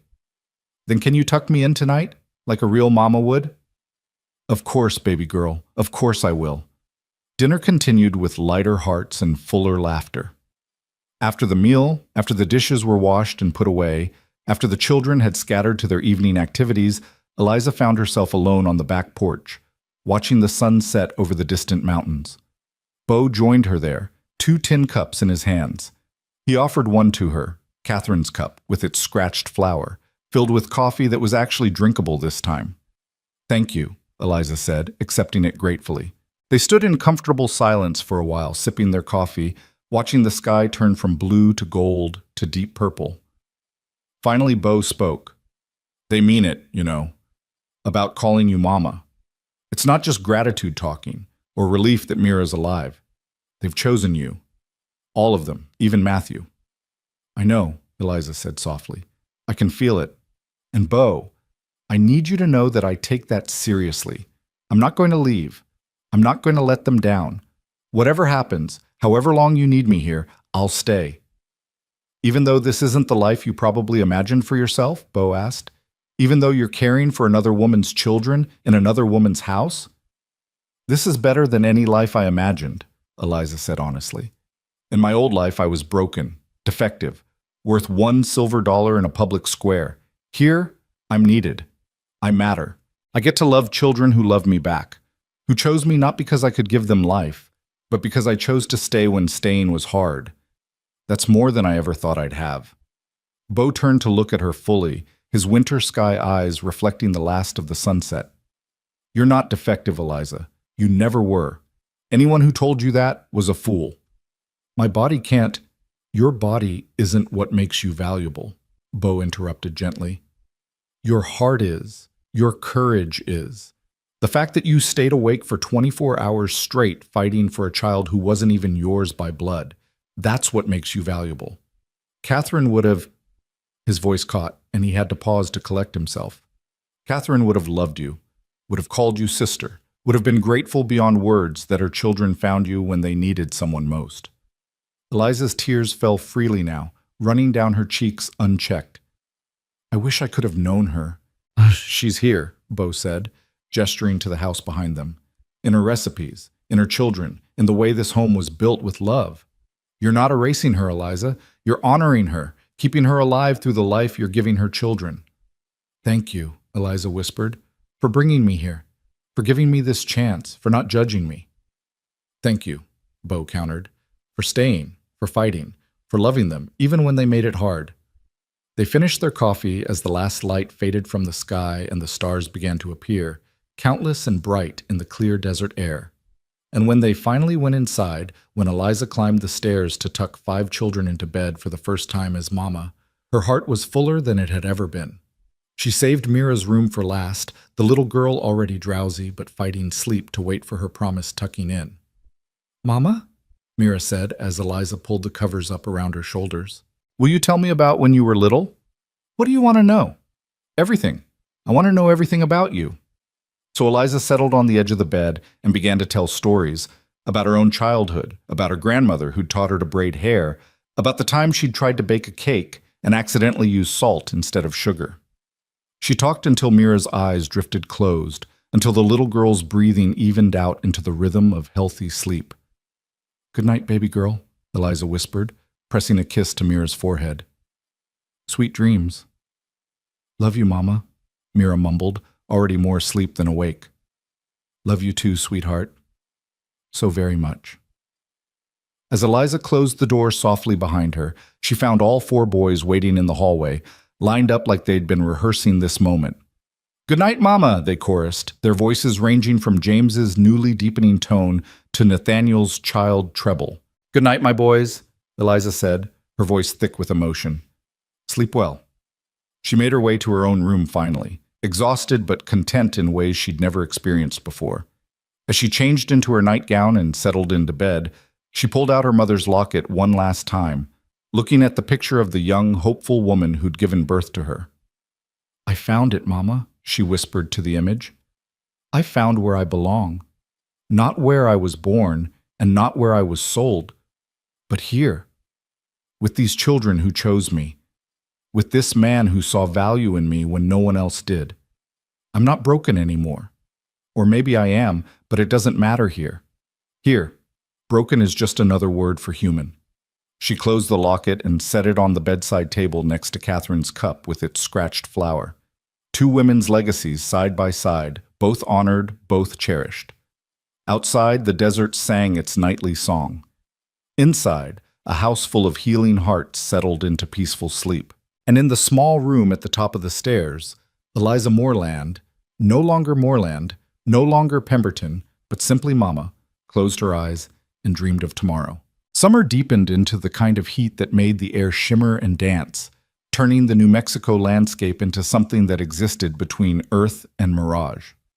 The ranch work intensified with the season. Cattle needed moving to higher pastures, fences required constant mending, and the garden demanded daily attention just to survive the relentless sun. But inside the Thatcher house, something had bloomed that had nothing to do with the struggling vegetables or the resilient desert flowers. The children had truly claimed Eliza as their own, and she'd claimed them right back with a fierceness that surprised even herself. Mornings began with Mira crawling into her bed at dawn, snuggling close and whispering elaborate plans for the day. Nathaniel shadowed her through chores, his gap-toothed grin constant and his chatter endless. Levi spoke more now, not frequently, but in careful words that carried weight precisely because he used them so sparingly. James had become her right hand, anticipating needs before she voiced them, teaching her the rhythms of ranch life that his mother had known by heart. And Matthew had transformed from her fiercest opponent into her most devoted defender, quick to jump to her aid and quicker still to correct anyone who didn't show her proper respect. It was Matthew's devotion, actually, that led to the incident in town. 6 weeks after Mira's recovery, they needed supplies from Ash Ridge that couldn't wait for the monthly supply run. Flour and sugar had run dangerously low, and Doc Morrison had sent word that he had medicine for Eliza to pick up, a tonic he'd ordered special for building Mira's strength after her illness. "I'll go," Bo had said at breakfast, but Eliza shook her head. "You've got that fence line in the north pasture that can't wait. James told me about it last night. Said if it's not fixed today, you'll lose cattle to the ravine." She wiped her hands on her apron, decision made. "I'll take the wagon to town. Matthew and Nathaniel can come with me for an extra set of hands." Bo had looked uncertain, his coffee cup pausing halfway to his lips. "Are you sure? The folks in Ash Ridge, they weren't exactly kind to you when you left." "Then they can practice being kind now," Eliza said with more confidence than she felt. "I'm not the woman they sold 6 weeks ago, Bo. I'm different now. I have a home, I have children, I have a place where I belong. They can't take that from me." Something flickered in Bo's eyes at that, pride maybe, or approval. "Take James too then, just in case there's trouble." So the 4 of them had set out after breakfast, the wagon rattling along the familiar road toward Ash Ridge. Eliza hadn't been back since the day of her sale, and as the town came into view, small and dusty and full of memories she'd rather forget, her resolve wavered slightly. "Mama?" Nathaniel, sitting beside her on the bench seat, touched her arm. "You're squeezing the reins real tight. Are your hands okay?" Eliza loosened her grip, realizing she'd been strangling the leather. "I'm fine, sweetheart. Just thinking." "About when Grandpa sold you?" Matthew asked from the back of the wagon, his voice carrying that edge of protective anger he got whenever anyone mentioned her past. "Because if anyone says anything mean to you, You'll mind your manners and be polite," Eliza interrupted firmly. We're here for supplies, not confrontation. We get what we need and go home. Understood? Yes, Mama, Matthew muttered, though his scowl suggested he was mentally cataloging potential insults and preparing responses. They pulled up in front of Henderson's General Store, the same building where Beau had loaded supplies the day he'd bought her. Eliza climbed down from the wagon with as much dignity as she could muster, smoothing her dress and straightening her bonnet. She'd worn her church dress today, not the faded everyday calico, but the nicer blue cotton that Catherine's skilled hands had sewn years ago, and that Eliza had carefully let out to fit her own frame. The bell above the door chimed as they entered, and Mrs. Henderson looked up from her counter. The woman's eyes widened in recognition, her mouth forming a small O of surprise. Mrs. She faltered, clearly unsure how to address the woman who'd been sold like property 6 weeks ago.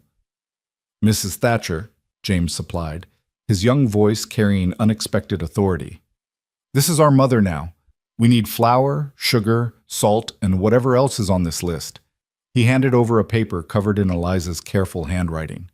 Mrs. Henderson took the list with trembling fingers, her eyes darting between Eliza and the children. Of course, right away. I'll get these things together for you. She scurried into the back room, leaving them alone in the store. Eliza could feel eyes on her from the street, curious townspeople peering through the windows, no doubt already spreading word that the barren woman had returned. Let them stare, Matthew said fiercely, moving closer to Eliza's side. They're just jealous because you're ours now and they don't have anyone half as good. Eliza's heart squeezed at the fierce loyalty in his voice. She rested her hand on his shoulder, giving it a gentle squeeze. Thank you, my love, but remember we don't need their approval. We have each other. Mrs. Henderson returned with their supplies, packing them with nervous efficiency. As she tallied the cost, the bell chimed again, and Eliza's stomach dropped. Harold Pemberton's mother swept into the store like a ship under full sail, all rustling black silk and righteous indignation. She'd been in mourning since Harold's death, and apparently planned to wear her grief like armor indefinitely. Margaret, she addressed Mrs. Henderson without looking at Eliza. I need black thread, and... She stopped mid-sentence as her eyes landed on Eliza. You. The word was packed with enough venom to kill a rattlesnake. Eliza kept her expression neutral, her hands folded calmly in front of her. Mrs. Pemberton, I hope you're well. Well? The older woman's face flushed an alarming shade of purple. Well, you have the audacity to ask about my well-being when you're standing there dressed like you have some claim to respectability? When everyone knows what you are? That barren ghost who killed my son with her deficiency? Your son died in a riding accident, Eliza said quietly, feeling all 3 boys tense beside her. I'm sorry for your loss, truly I am, but his death wasn't my fault any more than my inability to conceive was. Inability? Mrs. Pemberton's voice rose to a screech. You're cursed, that's what you are. Cursed and useless, and don't you dare talk to our mama that way. Matthew stepped forward, his 9-year-old frame vibrating with rage. She's not cursed. She's the best mama in the whole territory, and she takes better care of us than you probably ever took care of anybody. Matthew, Eliza said warningly, but Mrs. Pemberton was already advancing on the boy like an avenging angel. How dare you speak to me that way, you impudent child?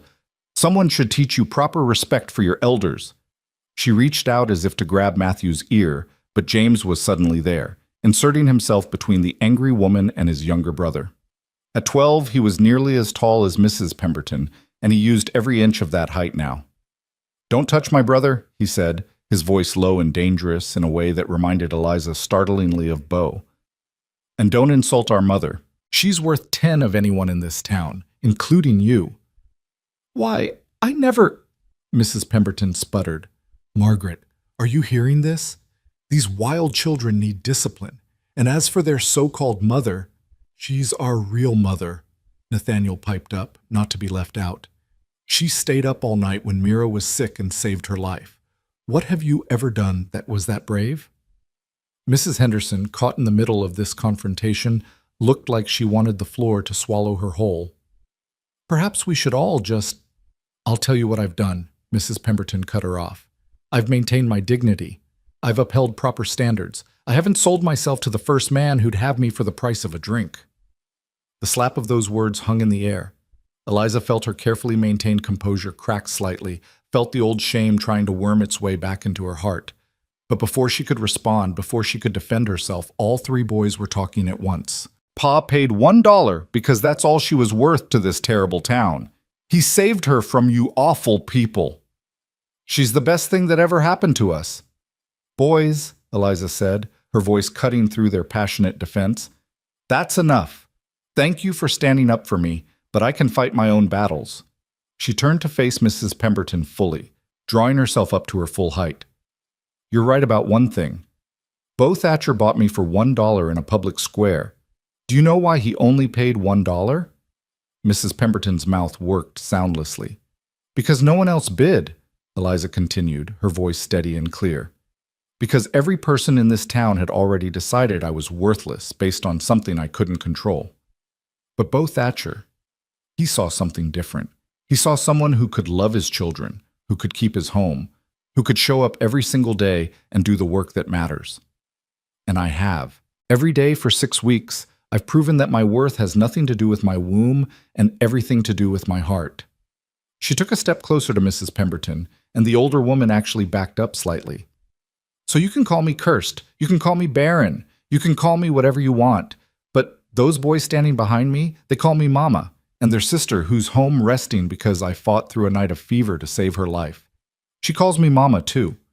Their father, who works himself to exhaustion every day to provide for his family, he calls me the best decision he ever made." Eliza's voice dropped lower, more intense. "So I'll ask you, Mrs. Pemberton, what do people call you? Because from where I'm standing, all I see is a bitter woman wearing her grief like a badge of honor, using it as an excuse to tear down anyone who's found a way to be happy despite their losses." The silence that followed was absolute. Mrs. Henderson stood frozen behind her counter. The boys stared at Eliza with expressions of awe and pride. And Mrs. Pemberton looked like she'd been slapped. "How dare you?" she finally whispered. "How dare you speak to me that way?" "I dare because I'm not afraid of you anymore," Eliza said simply. "I'm not afraid of this town anymore. You already did your worst to me, and I survived. I more than survived. I found a family who loves me. What more can you possibly take from me?" Mrs. Pemberton turned on her heel and stormed from the store, the bell chiming violently with her exit. In the aftermath, Eliza's hands started to shake, the adrenaline of confrontation finally catching up with her. "Mama, that was amazing," Nathaniel breathed. "You were like a hero in a story." "You made her run away," Matthew added with deep satisfaction. "She couldn't even think of anything to say back." James just looked at her with new respect in his eyes. "Pa was right," he said quietly. "You are the best decision he ever made." Mrs. Henderson cleared her throat nervously. "Your total comes to $3.47, Mrs. Thatcher, and I want you to know what you said was right. We were all wrong about you. I'm sorry for that." Eliza counted out the money with still trembling hands. "Thank you, Mrs. Henderson. That means more than you know." They loaded their supplies into the wagon and headed for Doc Morrison's office next. The doctor was waiting for them, a bottle of dark liquid in his hands. "Tonic for young Mira," he said, handing it to Eliza. "1 spoonful with breakfast every day for the next month. Should help rebuild her strength after that scarlet fever." "Thank you, doctor." Eliza tucked the bottle carefully into her bag. "How much do I owe you?" "Nothing," Doc Morrison said. "Consider it payment for the excellent nursing you provided. Not many folks could have brought that child through what you did. You've got a gift, Mrs. Thatcher." "It's just Eliza, please. Or Mama, if you ask the children." She smiled at that, still getting used to the title. "Mama suits you," the doctor said with a rare smile of his own. "Now get those boys home before they cause any more scenes. I already heard about the confrontation at Henderson's. News travels fast in a small town." Of course it did. Eliza ushered the boys back to the wagon, eager to be away from Ash Ridge and back to the safety of the ranch. But as they passed the town square, that cursed square where she'd stood on a platform 6 weeks ago, someone called her name. "Eliza! Eliza, wait!" She turned to see her brother Thomas running toward them, his 16-year-old frame all awkward angles and earnest desperation. She hadn't seen him since the day of her sale, and the sight of him now brought a complicated rush of emotions. "Thomas," she said, pulling the wagon to a stop. Her brother skidded to a halt beside them, breathing hard. "I heard you were in town. I've been hoping. I wanted to see you, to apologize." "For what?" "For not stopping Pa. For not standing up for you when he sold you like—" Thomas's voice cracked.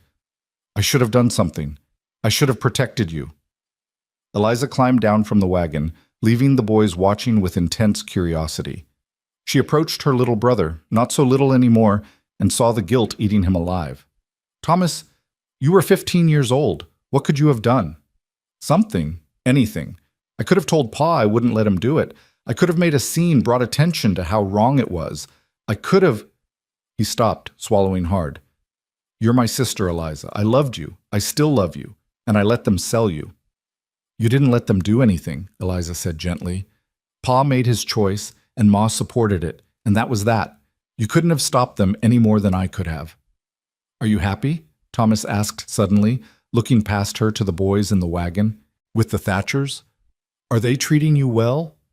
"I'm happier than I've ever been," Eliza said honestly. "Those boys have become my sons. Their sister is my daughter. Their father gave me something I never thought I'd have, a home where I'm valued. So yes, Thomas, I'm very well treated." Relief flooded her brother's face. "I'm glad. I'm so glad, Eliza. I was so afraid that I'd ended up with someone cruel, someone who'd hurt me." Eliza shook her head. "Beau Thatcher is a good man, the best man I've ever known, actually. He saved me, Thomas. Not from Pa. From myself. From believing I was worthless." Thomas reached out hesitantly, and when Eliza didn't pull away, he pulled her into a fierce hug. "I miss you," he whispered into her hair. "The house is so quiet without you. Ma doesn't talk anymore, just sits and stares. And Pa drinks more than ever." "I'm sorry," Eliza said, meaning it, "but I can't come back, Thomas. That's not my home anymore." "I know. Can I visit you? At the ranch? I want to make sure you're all right, and I want to meet your new family properly." Eliza pulled back, considering. "Let me talk to Beau first. But yes, I'd like that. I'd like for you to see that I'm truly happy." They parted with promises to arrange a visit, and Eliza climbed back onto the wagon feeling lighter somehow. She'd faced her demons today, Mrs. Pemberton's cruelty, the town's judgment, her own family's complicated feelings, and she'd survived. More than survived. She'd stood her ground. "Mama?" Matthew said as they left Ash Ridge behind. "Was that your brother?" "Yes, that was Thomas." "Is he nice? Can we trust him?" The fierce protectiveness in Matthew's voice made Eliza smile. "He's nice, yes. And he's family, both my old family and potentially part of our new family, if he'd like to be." "Our family's getting bigger," Nathaniel observed happily. "First we got you, now maybe we'll get an uncle too." James, more practical, said, "Pa will want to know about the incident at the store, about Mrs. Pemberton." "I'll tell him," Eliza assured him. "All of it. He deserves to know." They rode home in comfortable silence, the afternoon sun beating down, but the wagon full of supplies, and the children full of pride in their mother's bravery. When they finally pulled up to the ranch, Beau was waiting on the porch, clearly anxious about how the trip had gone. One look at Eliza's face, and his shoulders relaxed. "No trouble?" "Some trouble," Eliza admitted, climbing down.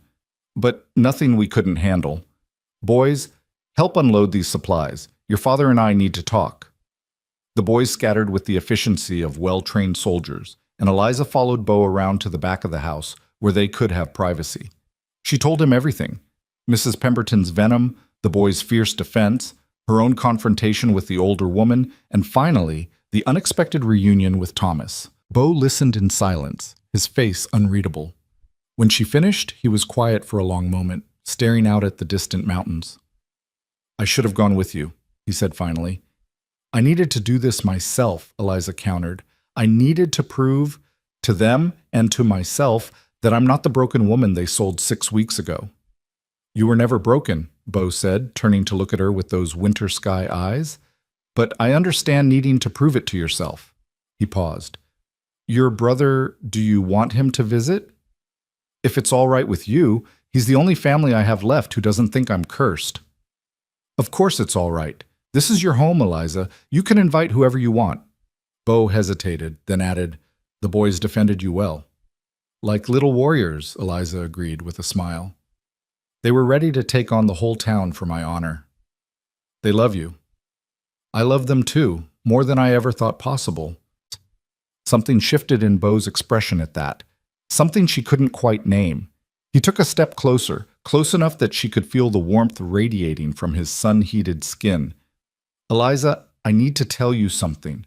I've been trying to find the right words for weeks now, but there never seems to be a right time, and—" "Pa! Mama!" Mira's voice rang out from the house. "Come quick, Levi's talking."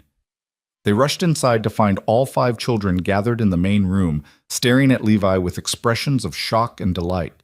The quiet boy stood in the center of them, his face flushed but his eyes bright. "What happened?" Bo demanded. "Levi, son, are you all right?" "I'm fine, Pa," Levi said in his soft, careful voice. "I just wanted to tell Mama something important, and it felt like the words were ready to come out, so I let them." "What did you want to tell me, sweetheart?" Eliza asked, kneeling down to his level. Levi looked at her with those enormous, solemn eyes. "I wanted to say thank you for staying when Mama Mira was sick, for loving us even though we're not yours by blood, for being brave today in town when people were mean. You're a good mama, and I'm glad Pa brought you home." Eliza's vision blurred with tears. "Oh, Levi, my sweet boy. I'm glad he brought me home too. So very glad." Levi stepped forward and wrapped his arms around her neck, hugging her with the fierce intensity of a child who'd been saving up affection for months. Eliza held him tight, feeling the last piece of her new family click into place. That evening, after the children were fed and bathed and tucked into bed, after the kitchen was cleaned and the house settled into nighttime quiet, Eliza found herself once again on the back porch with Bo. They'd fallen into this habit over the weeks, sharing the end of the day together, talking over coffee or just sitting in companionable silence. Tonight Bo seemed nervous, his coffee untouched in Catherine's cup that Eliza had insisted he reclaim for himself. "You said you needed to tell me something earlier," Eliza prompted gently, before Levi interrupted. "Yes." Bo set down his cup and turned to face her fully. "Eliza, I want you to know that I never intended, that is, when I brought you here, I only meant to hire help, someone to care for the children while I worked. That's all." "I know that," Eliza said, confused by where this was going. "But somewhere along the way things changed. You changed from hired help to family.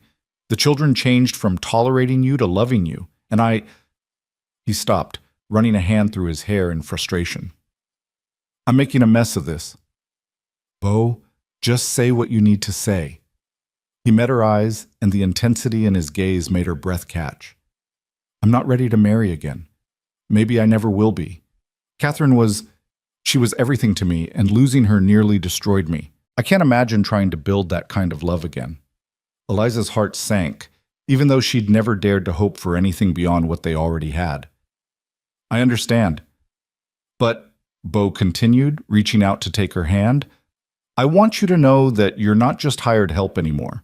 You're not just the woman who cares for my children. You're part of this family, Eliza, permanently, whether I ever marry again or not. Whether you stay as the children's mother or eventually decide to build a life elsewhere, you'll always have a home here. You'll always have us. Do you understand?" "I'm not going anywhere," Eliza whispered. "This is my home. You're my family. I don't need marriage or a title beyond Mama. I just need this life we've built together."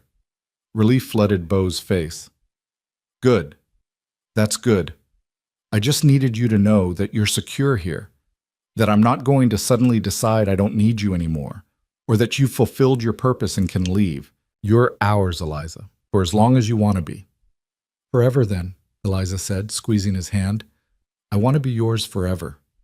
They sat together in the darkness, holding hands like children seeking comfort, like friends bound by something deeper than romance.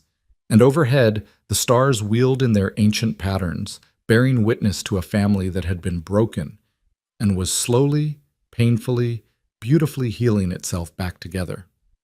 Inside the house, 5 children slept peacefully, secure in the knowledge that their mama would be there in the morning and the morning after that, and all the mornings stretching out into a future that finally felt safe. And on the back porch, 2 adults who'd each lost everything found themselves grateful for what they'd found in each other. Not passion, perhaps, but partnership. Not romance, but respect. Not the love songs promised, but something steadier, something that just might last. Autumn arrived with unexpected gentleness, the brutal summer heat giving way to cooler mornings and evenings painted in shades of gold. The change in seasons brought its own rhythm to the ranch. Harvest time, preparations for winter, the constant cycle of work that never truly ended but shifted its focus with the turning of the year. Eliza had been with the Thatchers for 4 months now, and the transformation was complete. She no longer felt like an outsider looking in, no longer questioned her right to make decisions or discipline the children or rearrange the kitchen to suit her preferences. This was her home. These were her children, and she'd earned every inch of belonging through sweat and tears and stubborn refusal to give up. The garden had become her special project, the one place where she could pour her energy into creating something from nothing. Catherine's garden had died during those first grief-stricken months after her death, untended, unwatered, left to wither in the harsh New Mexico sun. Eliza had spent weeks clearing the dead plants, turning the soil, coaxing life back into earth that had gone dormant. It was grueling work. The drought that had settled over the territory made every drop of water precious, every seed a gamble. But Eliza refused to let the garden die completely. She hauled water from the well until her arms ached, rigged shade cloths to protect tender seedlings from the worst of the sun, talked to her plants the way she'd once heard Catherine had done, as if encouragement alone could will them to grow. Most of what she planted struggled. The lettuce bolted immediately. The squash vines produced more leaves than fruit. The carrots came up twisted and small, barely worth the effort of pulling them. But in one corner of the garden, against all odds and logic, a single tomato plant had taken root and thrived. Eliza discovered the first tomato on a morning when everything else seemed to be going wrong. James had torn his only good shirt on a fence post. Matthew had gotten into an argument with Nathaniel over whose turn it was to feed the chickens. Mira had woken up crying from a nightmare about her mother that left her clingy and inconsolable. And Beau had been distant for days, preoccupied with something he wouldn't discuss, his usual steady presence replaced by distracted silences. She'd escaped to the garden seeking a moment of peace, and found instead a miracle, one perfect red tomato, impossibly bright against the dusty green of its vine, round and ripe and beautiful. Eliza knelt beside it, her fingers trembling as she touched the smooth skin, and felt tears sliding down her cheeks before she'd even realized she was crying. "You made it," she whispered to the tomato, to the garden, to herself. "Despite everything, you made it." "Eliza?" She looked up to find Beau standing at the garden's edge, his hat in his hands, his expression concerned. She hadn't heard him approach, had been too lost in her moment of unexpected victory. "I'm fine," she said quickly, wiping at her tears with dirt-stained hands. "Just being silly over a tomato." "That's not silly," Beau said, moving closer. "That's the first thing we've successfully grown since Catherine died. She'd be proud of you for bringing the garden back to life." "It's just one tomato," Eliza protested. "Everything else is barely surviving." "But this one is thriving," Beau countered, kneeling beside her. "And you taught it how to do that. You didn't give up on it, even when the drought made everything harder, even when it would have been easier to let the whole garden go and buy our vegetables from town." I couldn't let it die completely," Eliza said softly. "This garden was Catherine's. She planted it, nurtured it, fed her family from it. Letting it die felt like letting another piece of her disappear." Beau reached out and gently took her dirt-covered hand in his. "You know what Catherine used to say about the garden?" "What?" "She said that growing things was an act of faith, that you put seeds in the ground, not knowing if they'd sprout, you water them, not knowing if they'll thrive, you tend them through drought and heat and every kind of hardship because you believe that life wants to persist, that given even the smallest chance, things that should die will choose to live instead." Eliza looked at their joined hands, his calloused and scarred from years of ranch work, hers marked with fresh dirt and old burns from the kitchen. She was wise. She was, Bo agreed. And she'd recognize that same wisdom in you, Eliza. You're doing the same thing with this family that you did with this garden. You took something that was dying and gave it a reason to live again. I didn't do it alone. You were here. The children were here. We were surviving, Bo interrupted, just barely making it from one day to the next. You taught us how to thrive again, how to find joy in small things, how to believe that life could be good even after loss. He paused, his thumb tracing circles on the back of her hand. I need to tell you something I should have told you weeks ago. Eliza's heart started beating faster. What is it? Before Bo could answer, Matthew's voice rang out from the house. Mama, Mama, there's people coming. Fancy people in a wagon. Bo stood quickly, pulling Eliza to her feet. They moved to the front of the house where all 5 children had gathered on the porch, staring at an approaching wagon that was indeed far fancier than anything usually seen on ranch roads. As it drew closer, Eliza recognized the driver, Samuel Hutchins, a lawyer from Santa Fe who occasionally did business in Ash Ridge, but it was the passengers who made her breath catch. 2 men in suits that cost more than most families earned in a year, their faces serious and official. Stay with the children, Bo said quietly. Let me handle this. But Eliza had a sinking feeling that whatever these men wanted, it involved her. She gathered the children close, her arms around Mira and Nathaniel, while the older boys flanked her protectively. Samuel Hutchins climbed down from the wagon, doffing his hat respectfully. Mr. Thatcher, Mrs. Thatcher, my apologies for arriving unannounced, but these gentlemen insisted on making the journey as soon as they heard. He gestured to his passengers, who were descending with the careful movements of men unused to wagon travel. This is Mr. Theodore Carlyle and Mr. James Worth, representatives of the Territorial Family Court. Eliza's stomach dropped. Family Court. That meant only one thing. Someone was challenging her place here, claiming she had no legal right to these children. What's this about? Bo's voice was level, but Eliza could see the tension in his shoulders. Mr. Carlyle, the older of the 2 officials, stepped forward. Mr. Thatcher, we've received a formal complaint regarding the welfare of your children. Specifically, concerns have been raised about the unusual circumstances under which you acquired Miss Eliza Moreland as their caregiver. Mrs. Thatcher, James said sharply, she's our mother. I understand that's what you call her, son, Mr. Carlyle said with practiced gentleness. But legally speaking, there's no adoption papers, no marriage certificate, no formal arrangement that gives Miss Moreland any legal standing as your guardian. The complaint suggests that your father essentially purchased a woman in a public auction and installed her in his home with 5 children. That's concerning from a legal standpoint. Who filed the complaint? Bo demanded. Mr. Worth consulted a paper. A Mrs. Agnes Pemberton of Ash Ridge. She claims to be the grandmother of one Harold Pemberton, deceased, who was formerly married to Miss Moreland.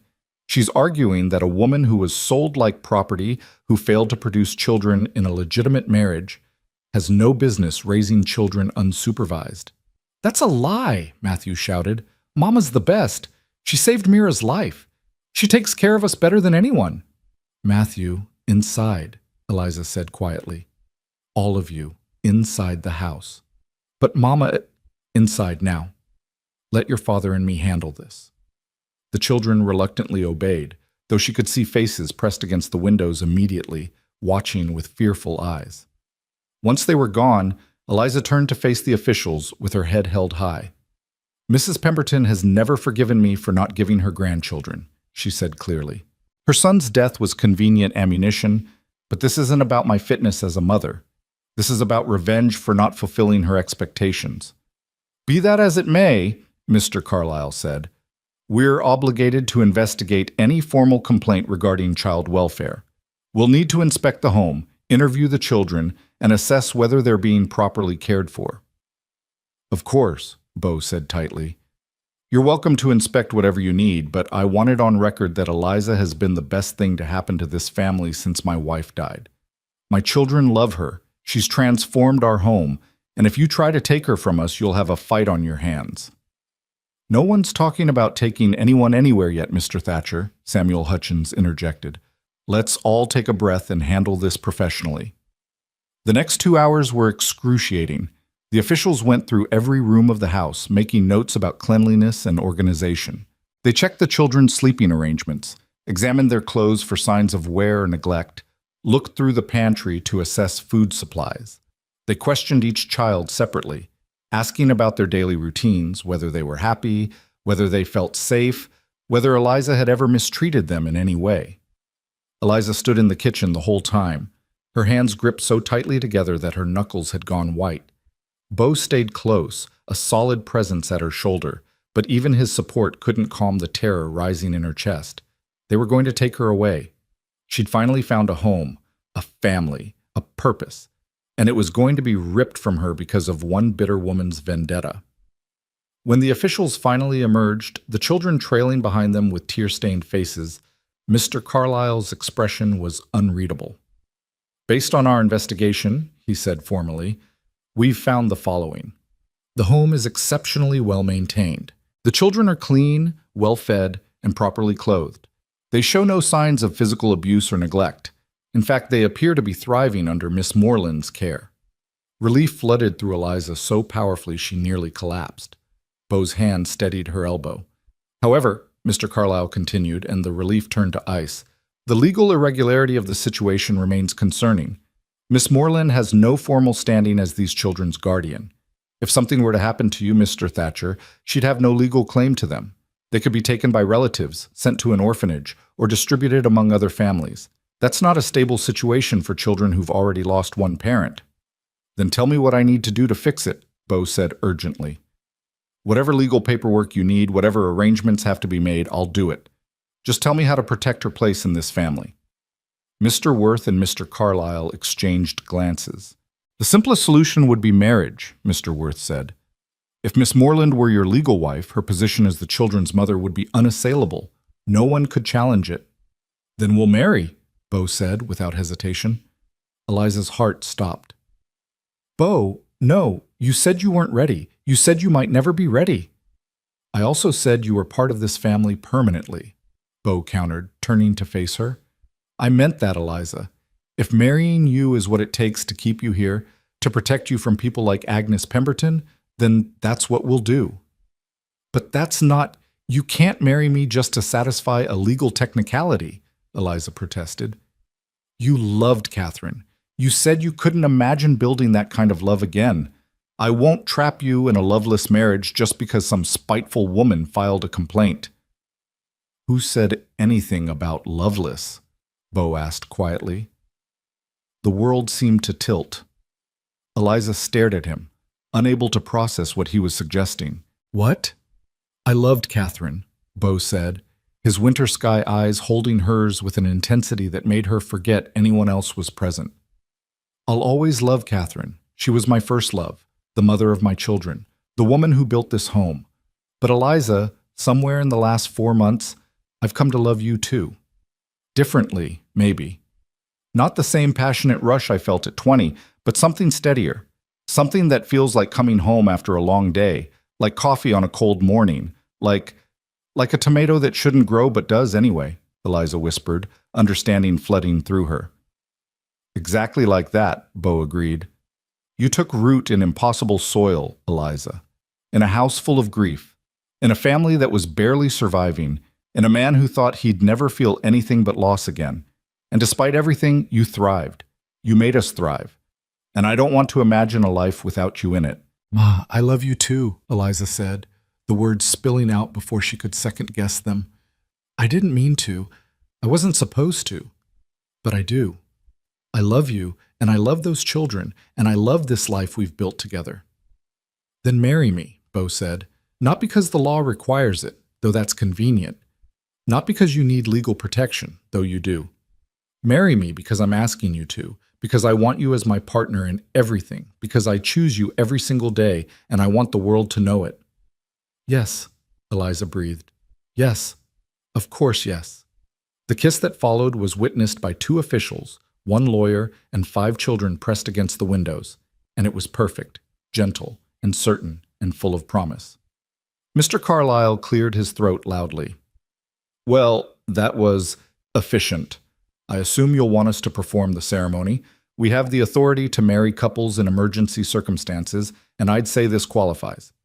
"How soon?" Bo asked, not taking his eyes off Eliza. "We could do it right now, actually. We'd need 2 witnesses who aren't the couple or related to them." "I'll witness," Samuel Hutchins volunteered immediately, "and I'm sure one of the ranch hands could serve as the second witness." "Ranch hands are all out in the far pasture today," Bo said. "Won't be back until sundown." "Your brother could witness," Eliza said suddenly. "Thomas. He wanted to visit anyway, and this way he could be part of it. If someone could ride to Ash Ridge—" "I'll go," James volunteered, bursting from the house. "I'll ride fast, Mama. I'll bring him back before supper." "We really should resolve this today," Mr. Carlyle said. "The complaint remains active until we can report back that the situation has been legally rectified." "Then, James, ride fast but ride safe," Bo instructed. "Bring Thomas back if he's willing. And tell him his sister is getting married and we'd be honored to have him here." James was already running for the barn, his young face split with a grin. The other children spilled out of the house, chattering excitedly, asking 1,000 questions at once. Mira attached herself to Eliza's leg with the tenacity of a burr. "Are you really marrying Pa?" she demanded. "Does that mean you'll be our mama forever and ever? Does that mean nobody can take you away?" "That's exactly what it means, sweetheart," Eliza said, scooping the little girl up. "Forever and ever, no one can take me away from you." The next few hours passed in a blur of activity. The officials made themselves comfortable on the porch, reviewing paperwork and discussing legal formalities. Matthew and Nathaniel were dispatched to tidy the house. "It needs to look nice for a wedding," Nathaniel insisted. Levi, in his quiet way, picked wildflowers from the areas around the garden and fashioned them into a simple bouquet. And Mira insisted on helping Eliza change into her church dress, the good blue cotton that had belonged to Catherine. "Mama Catherine would want you to wear it," Mira said seriously, smoothing the fabric. "She'd be happy that Pa found you. She'd want him to be happy again." "Do you really think so?" Eliza asked, her throat tight with emotion. "I know so," Mira said with the absolute certainty of childhood. "I asked her last night in my prayers, and she told me. She said to tell you thank you for taking care of us, and that she's glad we're going to be a real family now." Eliza gathered the little girl close, tears streaming down her face. "I'm glad too, baby girl. So very glad." Thomas arrived just as the sun was beginning its descent toward the mountains, dusty from the ride and wide-eyed at the chaos he'd entered. James had explained the situation during the journey, so he came prepared with congratulations and barely contained excitement. "You're happy?" he asked Eliza privately, searching her face for any sign of doubt. "This is what you want?" "More than anything," Eliza assured him. "I know it probably seems rushed and under strange circumstances, but Thomas, I love him. I love this family. This is where I belong." "Then I'm happy for you," Thomas said, pulling her into a hug. "You deserve this, Eliza. After everything Pa and Ma put you through, after everything this town said about you, you deserve to be loved." The ceremony itself was simple but profound. They gathered in front of the house as the sunset painted the sky in impossible colors, the whole family arranged around them. Mr. Carlyle spoke the words with surprising gentleness, his official formality softening in the face of such obvious affection. "Do you, Beauregard Thatcher, take this woman to be your lawfully wedded wife, to have and to hold from this day forward, for better or worse, for richer or poorer, in sickness and in health, as long as you both shall live?" "I do," Bo said clearly, his eyes never leaving Eliza's face. "And do you, Eliza Moreland, take this man to be your lawfully wedded husband, to have and to hold from this day forward, for better or worse, for richer or poorer, in sickness and in health, as long as you both shall live?" "I do," Eliza whispered, her voice thick with tears. "By the authority granted to me by the territory of New Mexico, I now pronounce you husband and wife. You may kiss your bride." The kiss was witnessed by 5 cheering children, 1 beaming brother, 2 pleased officials, and 1 satisfied lawyer, and it felt like sealing a promise that had been made weeks ago but was only now being formalized. When they broke apart, Bo rested his forehead against hers and murmured, "Hello, Mrs. Thatcher." "Hello, Mr. Thatcher," Eliza replied, laughing through her tears. The children swarmed them immediately, demanding hugs and attention and reassurance that this meant everything was settled now, that Mama was theirs forever, that the mean lady from town couldn't take her away. Eliza held each one, promised them everything they needed to hear, felt the last piece of her broken heart click into place. After the officials and Samuel Hutchins had departed, taking with them official documentation of the marriage that would close Mrs. Pemberton's complaint permanently, and after Thomas had ridden home with promises to visit again soon, the newly expanded Thatcher family gathered around the dinner table for a celebratory meal. Eliza had prepared Catherine's special pot roast recipe, and dessert was a single perfect tomato, sliced and shared among 7 people with reverence usually reserved for communion. "This is the best tomato I've ever tasted," Nathaniel declared around his mouthful. "That's because Mama grew it," Mira said proudly. "She made it grow when everything else was dying." "She taught us that sometimes the most important things are the ones that seem impossible at first," James added, his 12-year-old wisdom making him sound far older. "Like making a garden grow in a drought, or making a family heal after losing someone, or finding love when you thought you'd lost the ability to feel it." Bo reached across the table and took Eliza's hand, squeezing gently. "Your brother's getting philosophical in his old age." "He's right, though," Eliza said. "All the best things are the ones that shouldn't work but do anyway. Like this family, like this life, like us." After dinner, after the children had been tucked into bed with extra hugs and reassurances, after the house had settled into peaceful quiet, Eliza and Bo found themselves once again on the back porch, sharing the end of the day together. But tonight was different. Tonight they sat closer, his arm around her shoulders, her head resting against his chest. "I was trying to figure out how to ask you," Bo said into the comfortable silence, "before those officials showed up. I'd been working on it for weeks, trying to find the right words, the right moment. I wanted to do it properly, romantically, not as a response to a legal threat." "I don't care about romantic gestures," Eliza said. "I care that you meant it, that you weren't just saying it to satisfy Mr. Carlyle." "I meant every word," Bo assured her. "Catherine taught me that love doesn't have to look the same every time, that you can love someone with passion and fire, and you can love someone else with steadiness and comfort, and both kinds of love are real. Both kinds matter." "I'll never try to replace her," Eliza promised, "in your heart or in this house." "You're not replacing her," Bo said gently. "You're writing a new chapter. Catherine was the story of my youth, my first great love, the mother who gave my children life. You're the story of my second chance, the woman who taught me that life continues even after loss, the mother who gave my children hope. There's room for both stories in one life." They sat together watching the stars emerge, talking quietly about their hopes for the future, making plans for the ranch and the children and the garden that would need replanting in spring. And as the night deepened and the desert sang its ancient song, they moved inside together for the first time as husband and wife, ready to build on the foundation they'd been constructing since that day in Ash Ridge, when a desperate man paid $1 for a woman the world had decided was worthless. The years that followed were not easy. Ranch life never was. And raising 5 children through adolescence into adulthood presented challenges that no amount of love could completely smooth over. But through it all, through droughts and good harvests, through children's triumphs and heartbreaks, through the slow mellowing that came with age and experience, Eliza and Bo built something that lasted. The garden flourished under Eliza's patient care, eventually producing enough vegetables to feed the family and sell surplus in town. Matthew grew into a fine young man, his anger transformed into passion for justice that led him to study law. James took over more and more of the ranch operations, his steady competence a mirror of his father's. Levi found his voice, and with it, a talent for storytelling that kept the family entertained on long winter nights. The twins, inseparable as always, grew into capable adults who never quite lost their childhood joy. And when travelers passed the Thatcher Ranch in later years, they would slow their wagons to read the hand-carved sign by the fence, "Not for sale," and wonder at its meaning. The locals knew the story, of course, how Bo Thatcher had bought his second wife for a single dollar in a public auction, how she'd arrived broken and left whole, how she'd taken a dying garden and a grief-stricken family and loved them back to life through sheer stubborn refusal to give up.